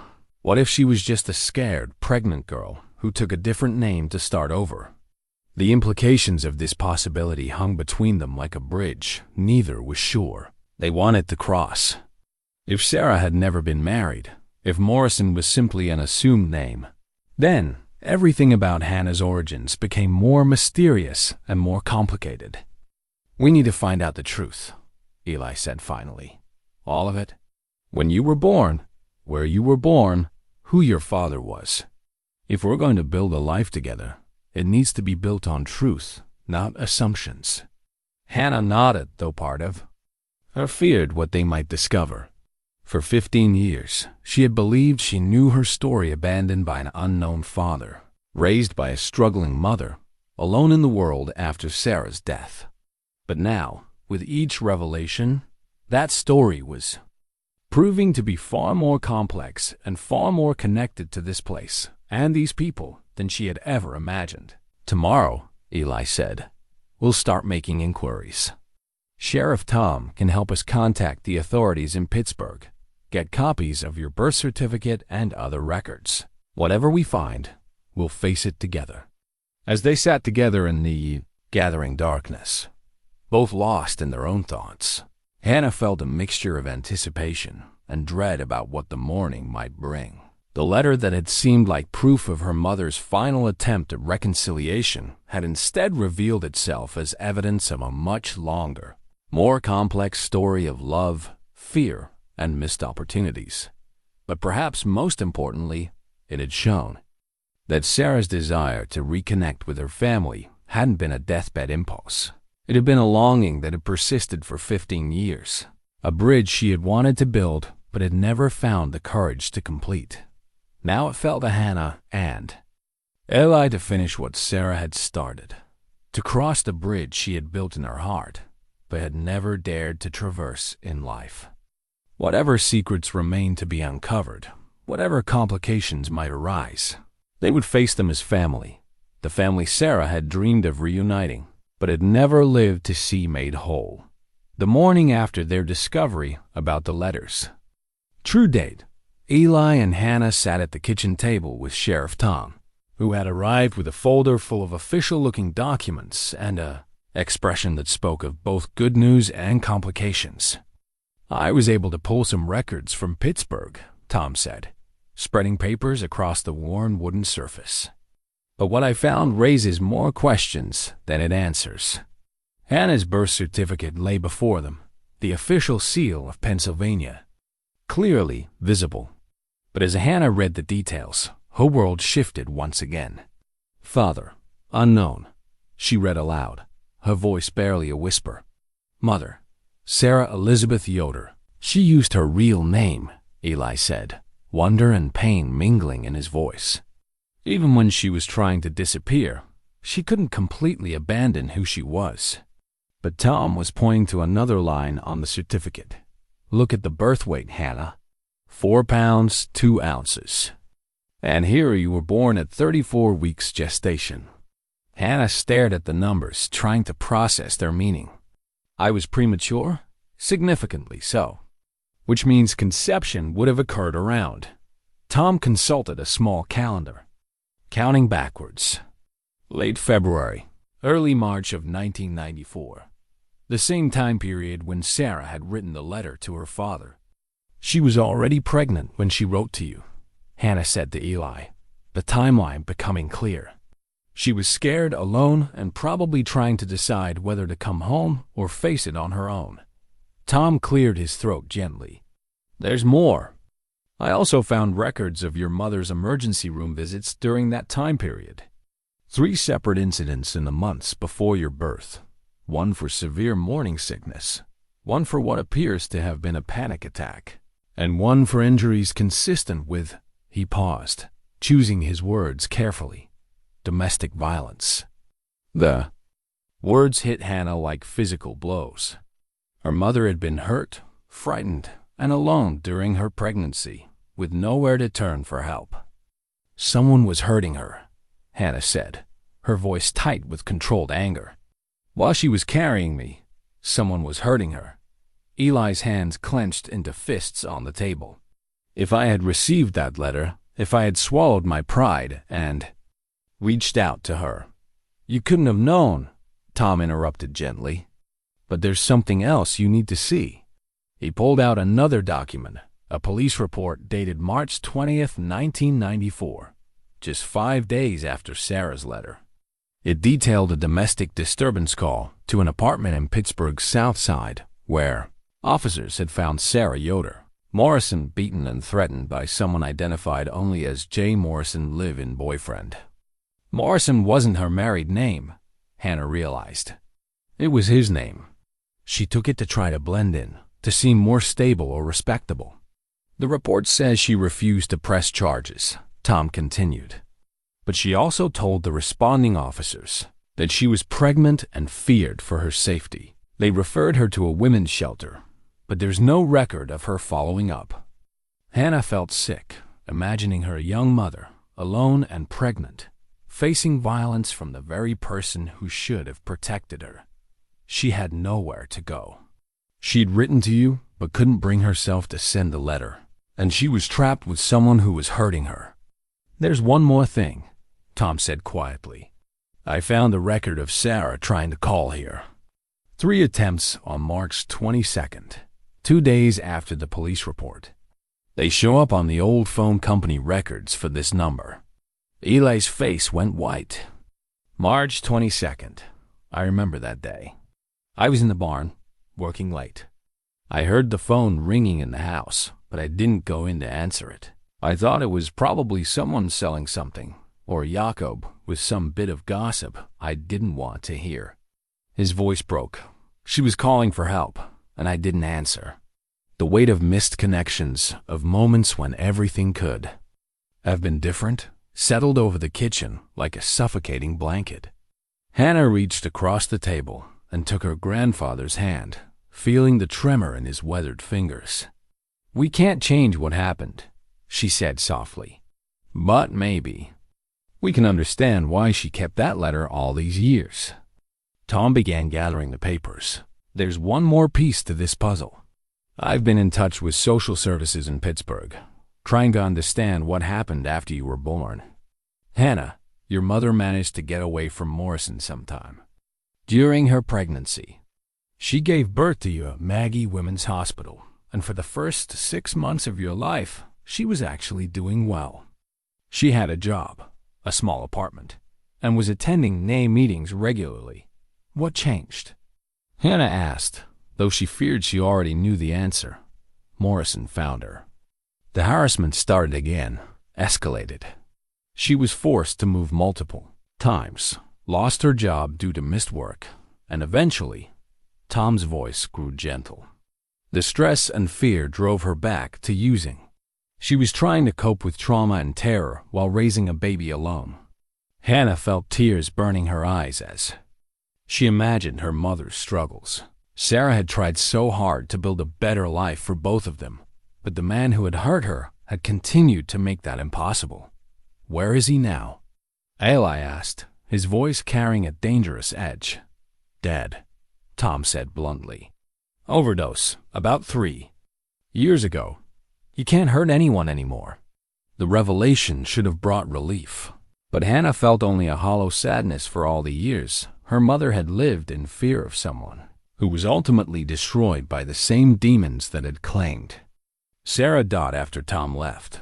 Eli and Hannah sat in the quiet kitchen, both overwhelmed by the magnitude of what they'd learned. The story of Sarah's life after leaving home was far more tragic and complex than either had imagined, and Hannah's very existence was tied to a period of violence and terror that explained so much about her mother's subsequent struggles. She tried to come home, Eli said finally. Not just once, but multiple times. The letter, the phone calls, she was reaching out for help, and I was too stubborn and hurt to see it. You couldn't have known, Hannah repeated Tom's words. And maybe, she knew that. Maybe that's why she kept the letter instead of mailing it. Maybe she understood that you were hurting too, that the bridges had been burned from both sides. That afternoon, word spread through the Amish community about Hannah's true origins and the tragic circumstances of her birth. By evening, a steady stream of visitors had made their way to Eli's farm, some offering support, others expressing concern about the complications this revelation brought to Hannah's trial period. Bishop Lapp arrived just as the sun was setting, his expression grave, but not unkind. With him came Deacon Moses and several other church leaders, their faces reflecting the weight of the decision they faced. We've heard about the discoveries of today, the bishop said without preamble. This changes things, Eli. The girl's origins are more complex than we first understood. She's still Sarah's daughter, Eli replied firmly. Still my granddaughter. Still family. Yes, but she's also the child of violence, born into circumstances that raise questions about her spiritual foundation. Some in the community worry that such beginnings might make her unsuitable for our way of life. Hannah felt her heart sink. She had been foolish to hope that acceptance would come easily, that the community would embrace someone with such a complicated past. With respect, Bishop, she said, finding her voice despite her fear. I can't control the circumstances of my birth any more than I can control the color of my eyes. But I can control what I do with the life I've been given. And what do you intend to do with it? The question hung in the air like a challenge. Hannah looked around the kitchen that had become her sanctuary, at the grandfather who had risked everything to claim her, at the representatives of a community that might yet reject her. I intend to honor my mother's memory by becoming the woman she hoped I could be, Hannah said finally. I intend to learn from my grandfather's mistakes and choose love over pride, forgiveness over judgment. And I intend to prove that where you come from matters less than where you choose to go. Bishop Lapp studied her face for a long moment, weighing her words against the concerns of his community. The decision about your future here cannot be made lightly, he said finally. Too much depends on it, your grandfather's standing in the community, the precedent we set for other difficult situations, the unity of our church. What are you saying? Eli asked, though his tone suggested he already knew. I'm saying that the community will vote, the bishop replied. Tomorrow evening, after worship, we will decide whether Hannah Yoder will be permitted to complete her trial period or whether she must leave immediately.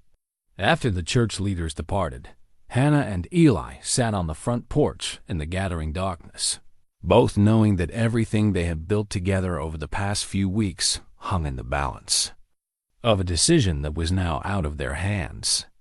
Whatever happens tomorrow, Eli said softly, I want you to know that finding you has been the greatest blessing of my life. You've given me a chance to be the grandfather I never was able to be a father. And you've given me something I thought I'd lost forever, Hannah replied. A family, a place to belong. Even if it doesn't last, you've shown me what love looks like when it chooses to forgive instead of judge. As they sat together under the star-filled sky, both felt the weight of the coming decision pressing down on them. Tomorrow would determine not just Hannah's future, but whether the love that had finally brought them together would be strong enough to overcome a community's fears and doubts.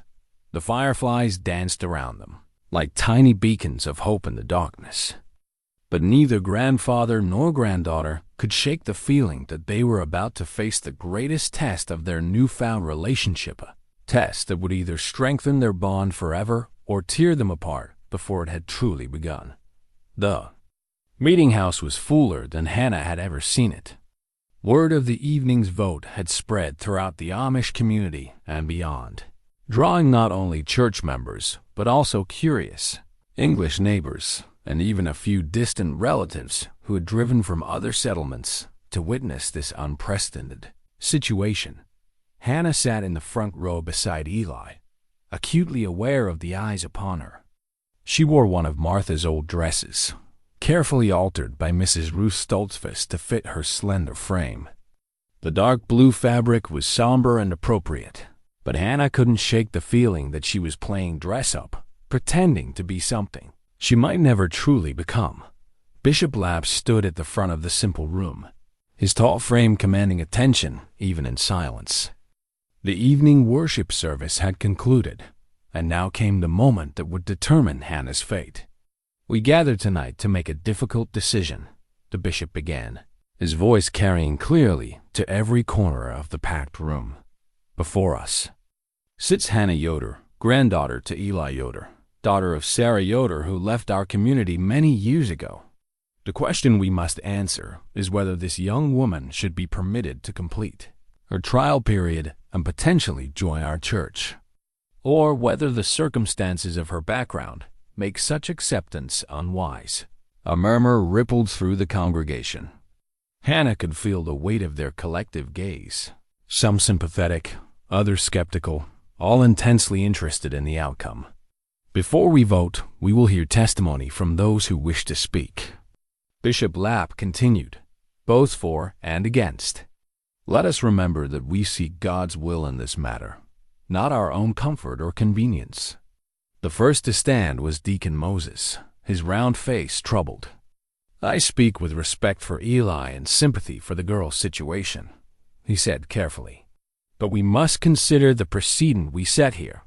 If we accept someone raised outside our faith, someone born of violence and raised in the English world, where does it end? What message does this send about the importance of our traditions, our careful way of raising children in righteousness? Several heads nodded in agreement. Hannah felt her stomach clench as Moses continued. The girl may be sincere, but sincerity alone isn't enough. She has 15 years of English thinking to overcome, 15 years of worldly influences. Can we trust such a foundation? Can we risk the spiritual well-being of our community for one person's needs? When Moses sat down, an uncomfortable silence settled over the room. Then, unexpectedly, Mrs. Ruth Stoltzfus stood. She was Jacob's wife, a quiet woman who rarely spoke in public gatherings. I've spent 3 weeks teaching this girl to bake, to clean, to manage a household, Ruth said, her voice soft but steady. I've watched her learn our ways with patience and humility. She asked thoughtful questions about our faith, not to challenge, but to understand. When I see her working beside Eli in his garden, I see Sarah as she was before pride and fear drove her away. She paused, looking directly at Hannah. This child carries her mother's blood, yes, but she also carries her grandmother Martha's gentleness and her grandfather's determination. If we judge her by her origins rather than her heart, then we become the kind of people who would have turned away Mary and Joseph when they sought shelter. The comparison to the Holy Family sent another murmur. Through the congregation, this one more thoughtful than dismissive. Ruth sat down, her cheeks flushed with the effort of public speaking, but her eyes bright with conviction. Next to Stan was Benjamin Lapp, the bishop's eldest son and a respected member of the community.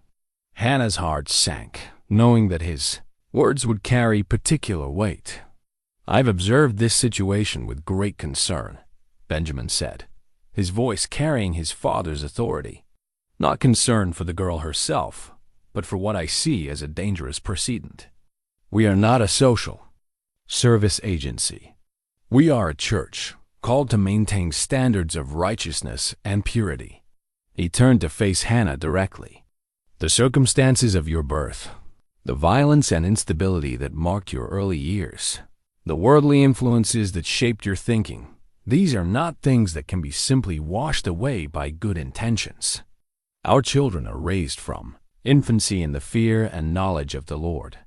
Can someone who spent 15 years in darkness truly understand light? The words stung because they voiced Hannah's own deepest fears.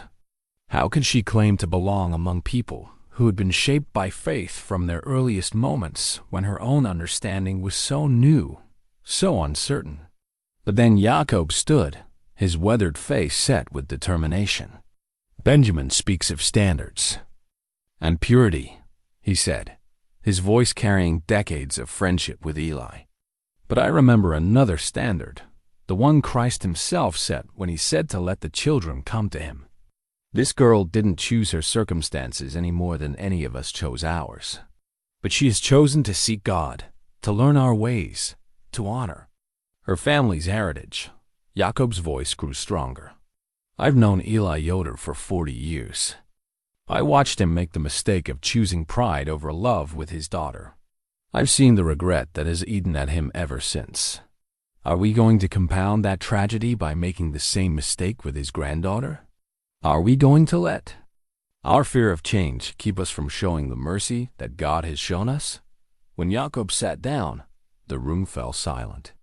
Hannah could hear her own heartbeat, could feel Eli's tension in the set of his shoulders beside her. Then, to her complete surprise, Mrs. Fisher from the general store stood up. "I'm not Amish," the elderly Englishwoman said, her voice shaking slightly with nerves. "But I've lived among you for 30 years, and I've seen the good you do, the way you care for each other and for those in need. This girl Hannah, she comes into my store with Eli, and I see how she treats the other customers, how she helps carry packages for the elderly, how she thanks me for every small kindness." Mrs. Fisher's voice grew stronger. "You want to know about her character? I can tell you. She found my lost wedding ring in the parking lot last week and walked 2 miles to return it instead of keeping it or selling it. That's not the action of someone raised in darkness. That's the action of someone with light in her heart, regardless of where she came from." One by one, others began to stand. Mrs. Miriam Lapp spoke of Hannah's quick learning and respectful questions during quilting lessons. Young Samuel Stoltzfus, Yakob's grandson, told of how Hannah had helped him when he'd fallen from his bicycle, staying with him until his parents arrived, despite being late for her own chores. But for every voice raised in Hannah's support, another rose in opposition. David King worried about the influence she might have on their young people. Anna Byler questioned whether someone raised in sin could truly understand righteousness. Thomas Miller argued that accepting Hannah would open floodgates they couldn't control. Finally, Bishop Lapp called for silence. "We will now hear from Eli Yoder and from Hannah herself before we vote." Eli stood slowly, his hands gripping the walking stick that had belonged to his father. Hannah had never seen him look so old, so burdened by the weight of what hung in the balance. "My friends," he began, his voice carrying the authority of a lifetime lived in faith and service. 40 years ago, I made a choice that I have regretted every day since. When my daughter Sarah came to me with questions about our faith, with doubts about our ways, I met her seeking with judgment instead of guidance. When she chose to leave, I met her departure with condemnation instead of love." His voice broke slightly. "I told myself I was protecting our community, preserving our traditions. But I was really protecting my own pride, my own certainty that I was right and she was wrong. That pride cost me my daughter and cost Sarah the chance to raise her child with the support of family and faith." Eli straightened, his voice growing stronger.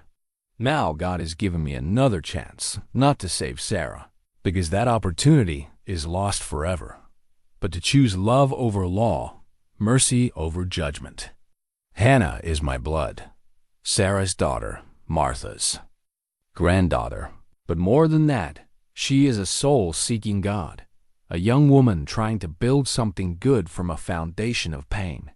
He looked around the room, meeting the eyes of people who had been his neighbors, his friends, his spiritual family for decades. If we turn her away, we become the kind of people who value conformity more than compassion, tradition more than truth. We become the kind of people who would have told the prodigal son that he'd been gone too long to come home. When Eli sat down, the room was completely silent. Then Bishop Lapp turned to Hannah. "Hannah Yoder," he said formally, "before we vote on your future among us, you may speak for yourself."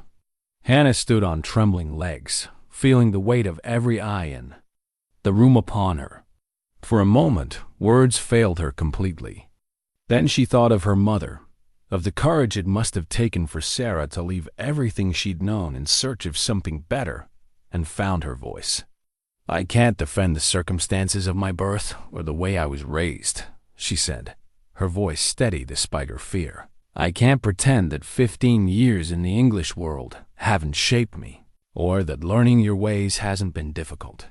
But I can tell you what I've learned in these past weeks." She looked around the room, meeting hostile gazes with the same dignity her mother had taught her to maintain in difficult moments. "I've learned that faith isn't about being perfect. It's about choosing to keep trying when you fail. I've learned that community isn't about everyone being the same. It's about everyone caring for each other despite their differences. And I've learned that family isn't just about blood. It's about choosing to love someone even when it costs you something. Her voice grew stronger as she continued. My grandfather has chosen to love me, even though it's brought him trouble with his community. Mrs. Ruth has chosen to teach me even though I make mistakes. Jacob has chosen to defend me even though he barely knows me.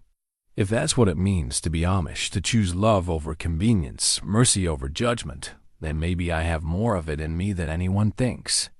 Hannah sat down, her heart pounding.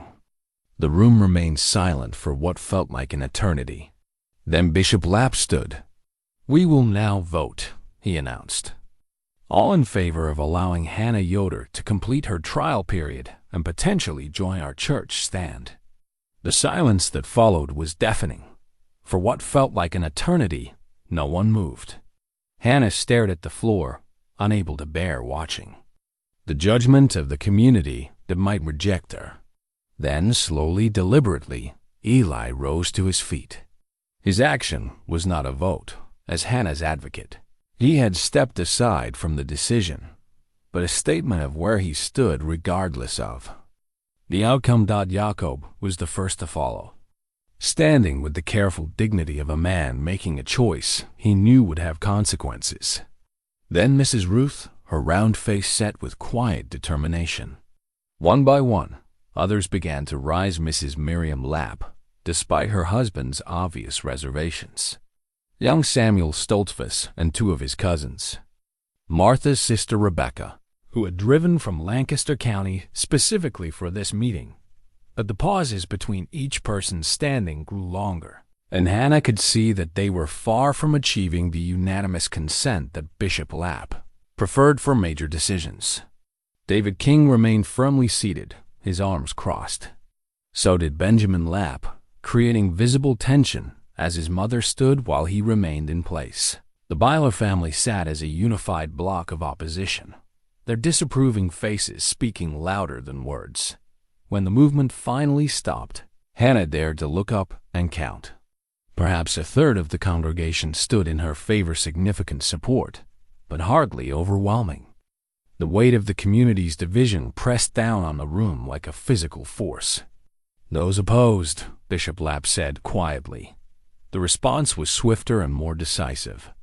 Benjamin Lapp stood immediately, followed by the Bylers, the Kings, and at least half of the remaining congregation. When the count was finished, the opposition clearly outnumbered Hannah's supporters. Bishop Lapp surveyed the divided room with obvious pain. Be seated, all, he said, his voice heavy with the burden of leadership in difficult times. As the congregation settled back into their wooden benches. The bishop remained standing, his tall frame casting a long shadow in the lamplight. For several minutes, he said nothing, and Hannah wondered if this was how her fate would be decided in silence, with the simple mathematics of votes cast and counted. This is not the outcome I had hoped for, Bishop Lapp said finally. A community divided serves no one well. Neither those who would show mercy nor those who would maintain standards. Yet divided we clearly are. He paused, his gaze moving across the faces of his congregation, people he had led for nearly 2 decades, whose spiritual welfare was his responsibility. Hannah Yoder, he said, turning to face her directly. At the vote taken here tonight, the majority of this community believes you should not be permitted to complete your trial period. Normally, such a vote would be final, and I would be compelled to ask you to leave. Hannah felt her heart sink. Beside her, Eli's hands gripped his walking stick so tightly his knuckles went white. However, the bishop continued, and something in his tone made Hannah look up with a flicker of hope. I am also compelled to consider the words spoken here. Tonight, the testimony of those who have worked closely with you, and the example of our Savior, who often chose mercy over law when the two seemed to conflict. A murmur ran through the congregation, some surprised, others approving, still others clearly displeased with this development. Therefore, Bishop Lapp said, his voice growing stronger with decision, I am exercising my authority as bishop to modify the terms of your trial period. You will be permitted to remain, but under specific conditions that address the concerns raised here tonight. Hannah hardly dared to breathe as he outlined the new terms. First, your trial period will be extended from 6 months to 1 full year, giving you more time to demonstrate your commitment and the community more time to observe your growth in faith. Second, you will be assigned additional mentors. Families who voted in your favor will take turns hosting you for meals and instruction, ensuring that your education in our ways is comprehensive and witnessed by many. Third, your baptism should you choose it, must be unanimous. No dissenting votes will be permitted when that time comes.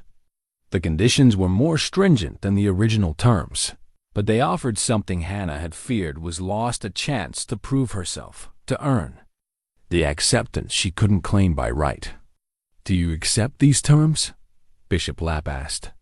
Yes, Hannah said without hesitation. Yes, I accept them gratefully. And you, Eli Yoder? These conditions will require sacrifices from you as well.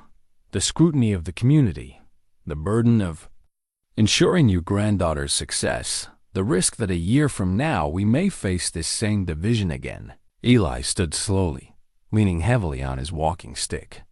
Bishop, I've lived with the consequences of choosing pride over love for 10 years. I'll gladly bear any burden that gives us the chance to choose differently this time.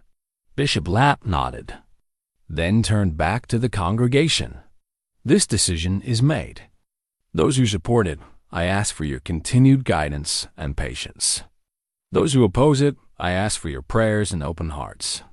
God's will is often revealed through time and observation rather than immediate judgment.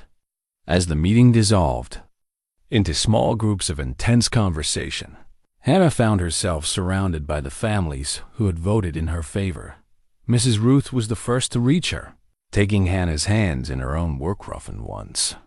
You'll come to us on Mondays, she said firmly. I'll teach you more advanced cooking, and Jacob can show you proper animal husbandry.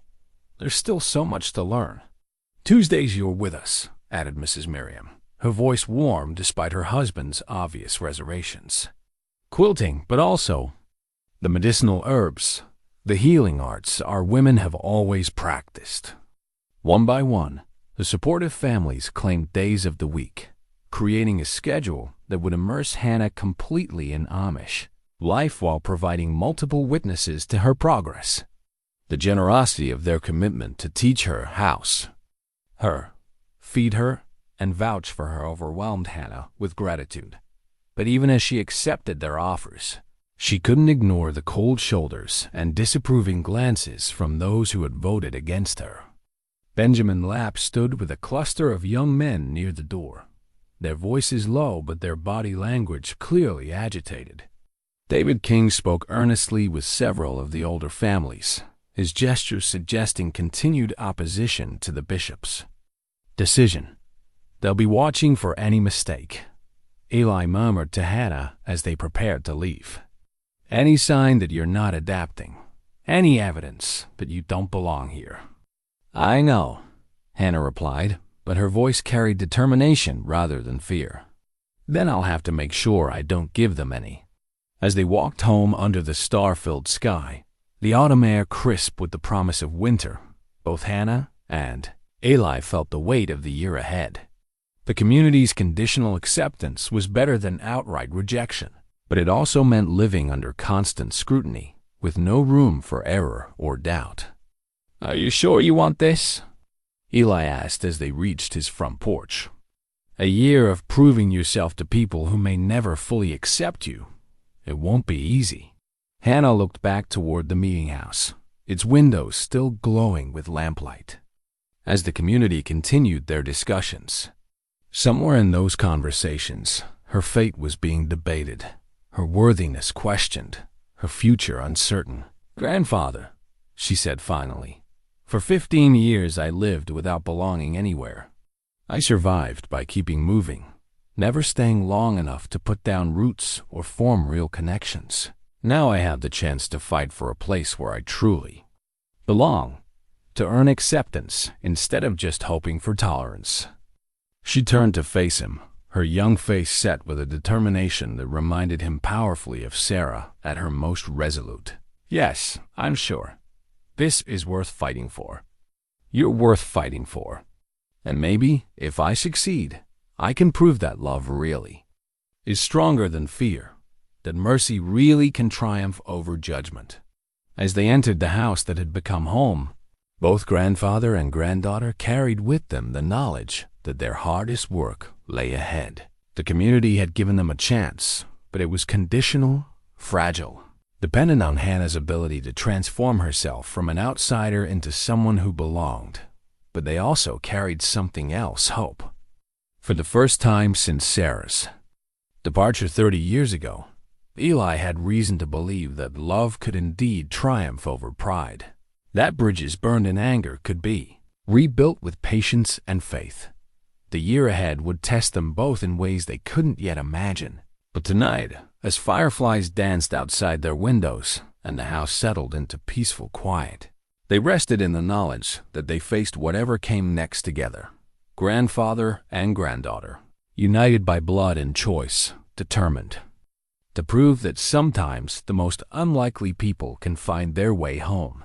1 year later, Hannah stood in the same meeting house where her fate had once hung in the balance, but everything was different now. The simple white dress she wore was her own creation, sewn with skills learned from a dozen patient teachers over the months of her extended trial.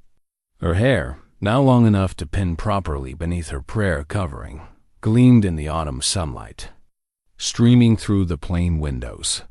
But most remarkable was the change in her bearing, the confidence that came from knowing exactly where she belonged. The congregation that had once been divided now sat in unanimous agreement.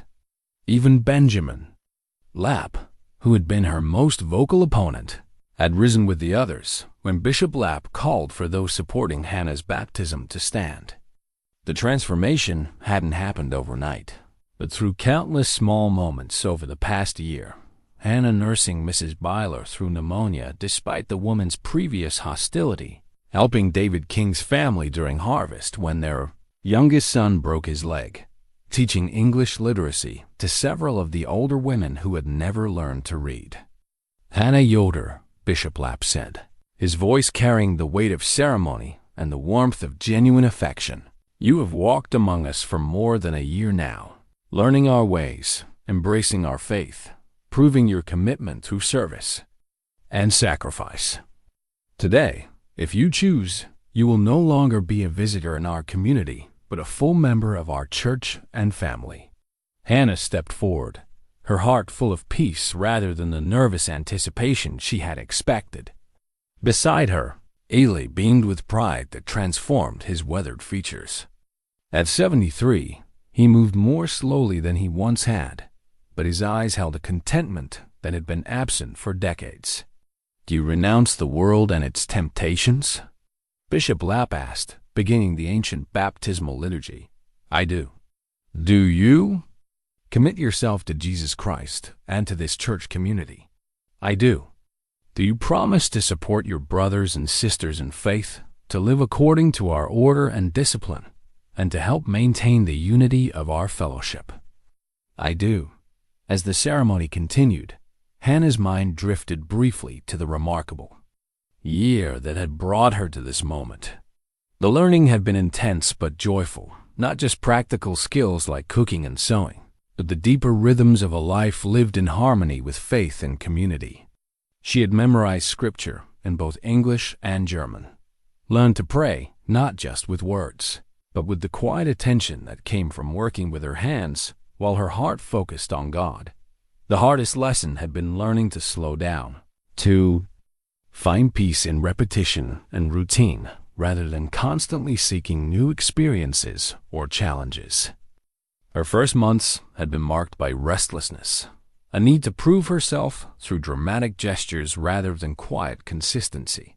But gradually, under the patient guidance of families like the Stoltzfuses and the Lapps, she had discovered that these profound satisfaction that came from simple excellence, bread that rose perfectly, stitches that held firm, animals that trusted her touch. Do you wish to be baptized in the faith of Jesus Christ and in fellowship with this church? Bishop Lapp asked, bringing her attention back to the present moment. "I do." The actual baptism was simple, profound in its lack of elaboration, as the bishop poured water over her bowed head 3 times in the name of the Father, the Son, and the Holy Spirit. Hannah felt not the dramatic transformation she had once expected, but rather a quiet settling, like a river finally reaching the sea. When she raised her head, water dripping from her prayer covering, the first face she saw was Eli's. Tears streamed down his cheeks, but his smile held such joy that Hannah felt her own eyes filling. Behind him, she could see the faces of people who had become her true family. Mrs. Ruth, who had taught her that love could be expressed through perfectly seasoned soup. Jacob, who had shown her that wisdom often came through listening rather than speaking. Even Benjamin Lapp, whose initial opposition had gradually transformed into grudging respect and eventually genuine affection. After the ceremony, the community gathered for the traditional meal that followed baptisms. Hannah moved through the familiar crowd, accepting congratulations and thanks, but her attention was drawn to a corner of the room where a small wooden quilt frame had been set up. Stretched within it was Martha's wedding quilt, finally completed after more than 30 years. "We finished it together," Mrs. Miriam explained, joining Hannah beside the frame. "All the women of the community, adding our stitches to Martha's original work." It seemed fitting the quilt she began for Sarah, completed for Sarah's daughter. Hannah traced the intricate pattern with her finger, seeing in its interwoven rings not just decorative beauty, but the story of her family circles broken, mended, connections lost and found, love that persisted even through decades of separation. "It's beautiful," she whispered, overwhelmed by the gesture. "But I'm not getting married. Not yet," Mrs. Ruth interrupted with a knowing smile, glancing toward where Samuel Stoltzfus was deep in conversation with Eli. At 25, Samuel had returned from his Rumspringa with a deeper appreciation for Amish life and a growing interest in the young woman who had captured the community's heart through her determination and grace. The attention made Hannah blush, but she couldn't deny that Samuel's quiet strength and gentle humor had become increasingly important to her. Their friendship had developed slowly, carefully, under the watchful eyes of a community that believed in courtship rather than casual romance. But in the small moments, working side by side during harvest, sharing conversations after church services, the way he had stood beside her during the most difficult periods of her trial, something deeper had grown. "The quilt is yours regardless," Mrs. Miriam continued. "A gift from all of us, a welcome into the family of women who have shaped this community for generations." As the afternoon wore on, Hannah found herself standing on the same spot where she had once faced judgment and possible rejection. But now, instead of fear and uncertainty, she felt the deep satisfaction of belonging, not just to Eli, though their bond remained precious, but to something larger and more enduring. Eli approached her as the gathering began to wind down, moving slowly but steadily with the carved walking stick that had become his constant companion. "Tired, grandfather?" Hannah asked, noting the lines of fatigue around his eyes. "Happy tired," he replied, settling onto a nearby bench. The kind of tired that comes from seeing prayers answered in ways you never dared to hope. They sat together, in comfortable silence, watching their community clean up after the celebration with the efficient cooperation that marked all their shared endeavors. Children ran between the adults, their laughter echoing in the simple space, while teenagers helped stack chairs and sweep floors under the gentle supervision of their elders. "Do you ever regret it?" Eli asked suddenly. "Choosing this life instead of the freedom the English world offered?" Hannah considered the question seriously, as she had learned to consider all things during her year of testing. "I had freedom before," she said finally. "Freedom to go anywhere, do anything, be anyone. But freedom without belonging is just another kind of prison. Here, I have something better than freedom. I have purpose, community, Love that doesn't depend on my performance or perfection. And the restrictions, the simplicity, the way we do things differently from the outside world.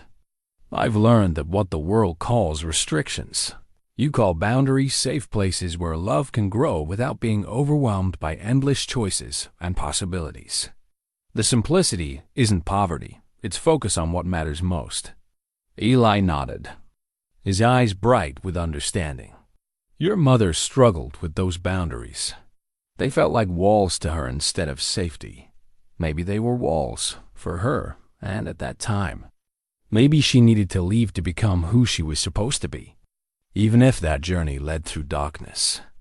Maybe I needed to grow up in that outside world, so I could choose this one freely, with full knowledge of what I was accepting and what I was leaving behind. The wisdom in her words surprised even Hannah. Somewhere in the past year, between learning to churn butter and memorizing scripture, between facing community skepticism and earning acceptance through service, she had found not just belonging, but understanding of herself, of her mother's choices, of the complex ways love could shape a life.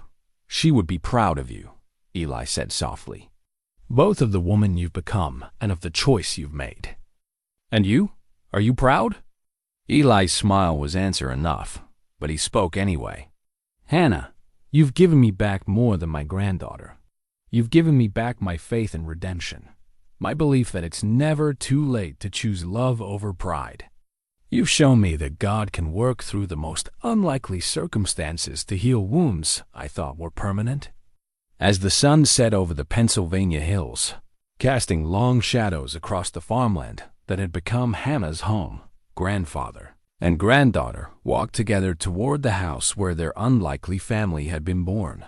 The playground where Hannah had once slept rough was visible in the distance, now just empty equipment serving its intended purpose for the community's children. Inside the house, little had changed in the years since Hannah's arrival, yet everything felt different.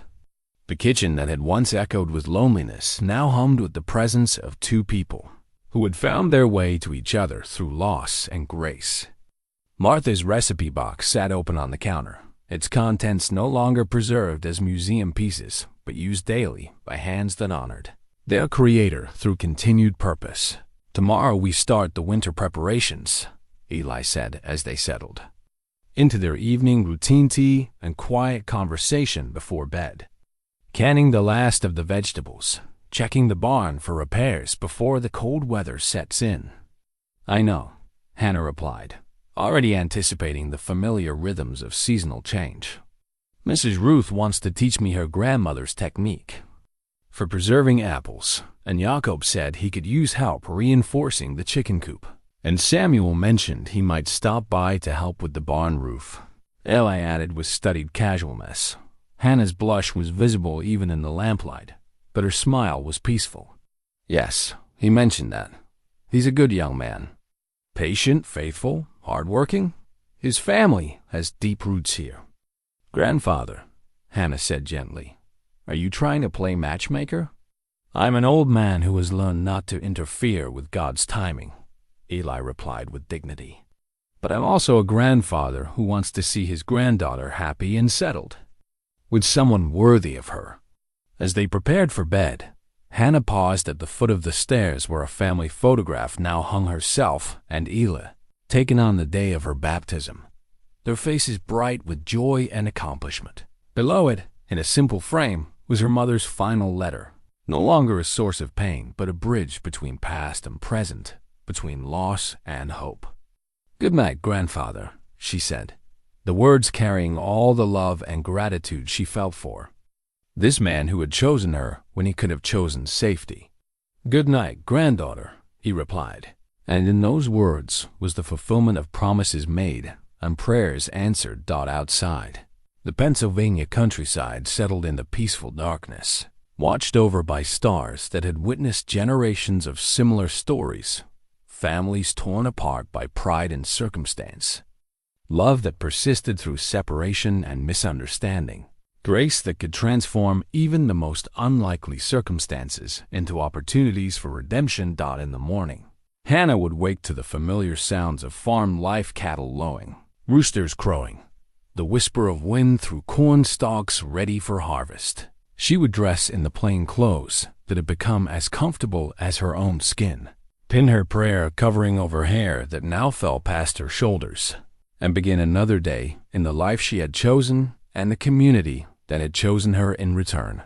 But tonight, as she knelt beside her bed for evening prayers, Hannah felt only gratitude for the playground slide that had sheltered her when she had nowhere else to go, for the stubborn old man who had risked everything to claim her as family, for the community that had tested her strength and found it sufficient, and for the God who had somehow woven all their broken pieces into something beautiful and whole. The homeless girl who had once slept rough was homeless no more. She had found her place, her people, her purpose. And in finding them, she had helped her grandfather find his way back to the man he had always meant to be, not perfect, but loving. Not without regret, but not defined by it. Not young, but still capable of growth and grace. Sometimes the most unlikely stories turn out to be the most true.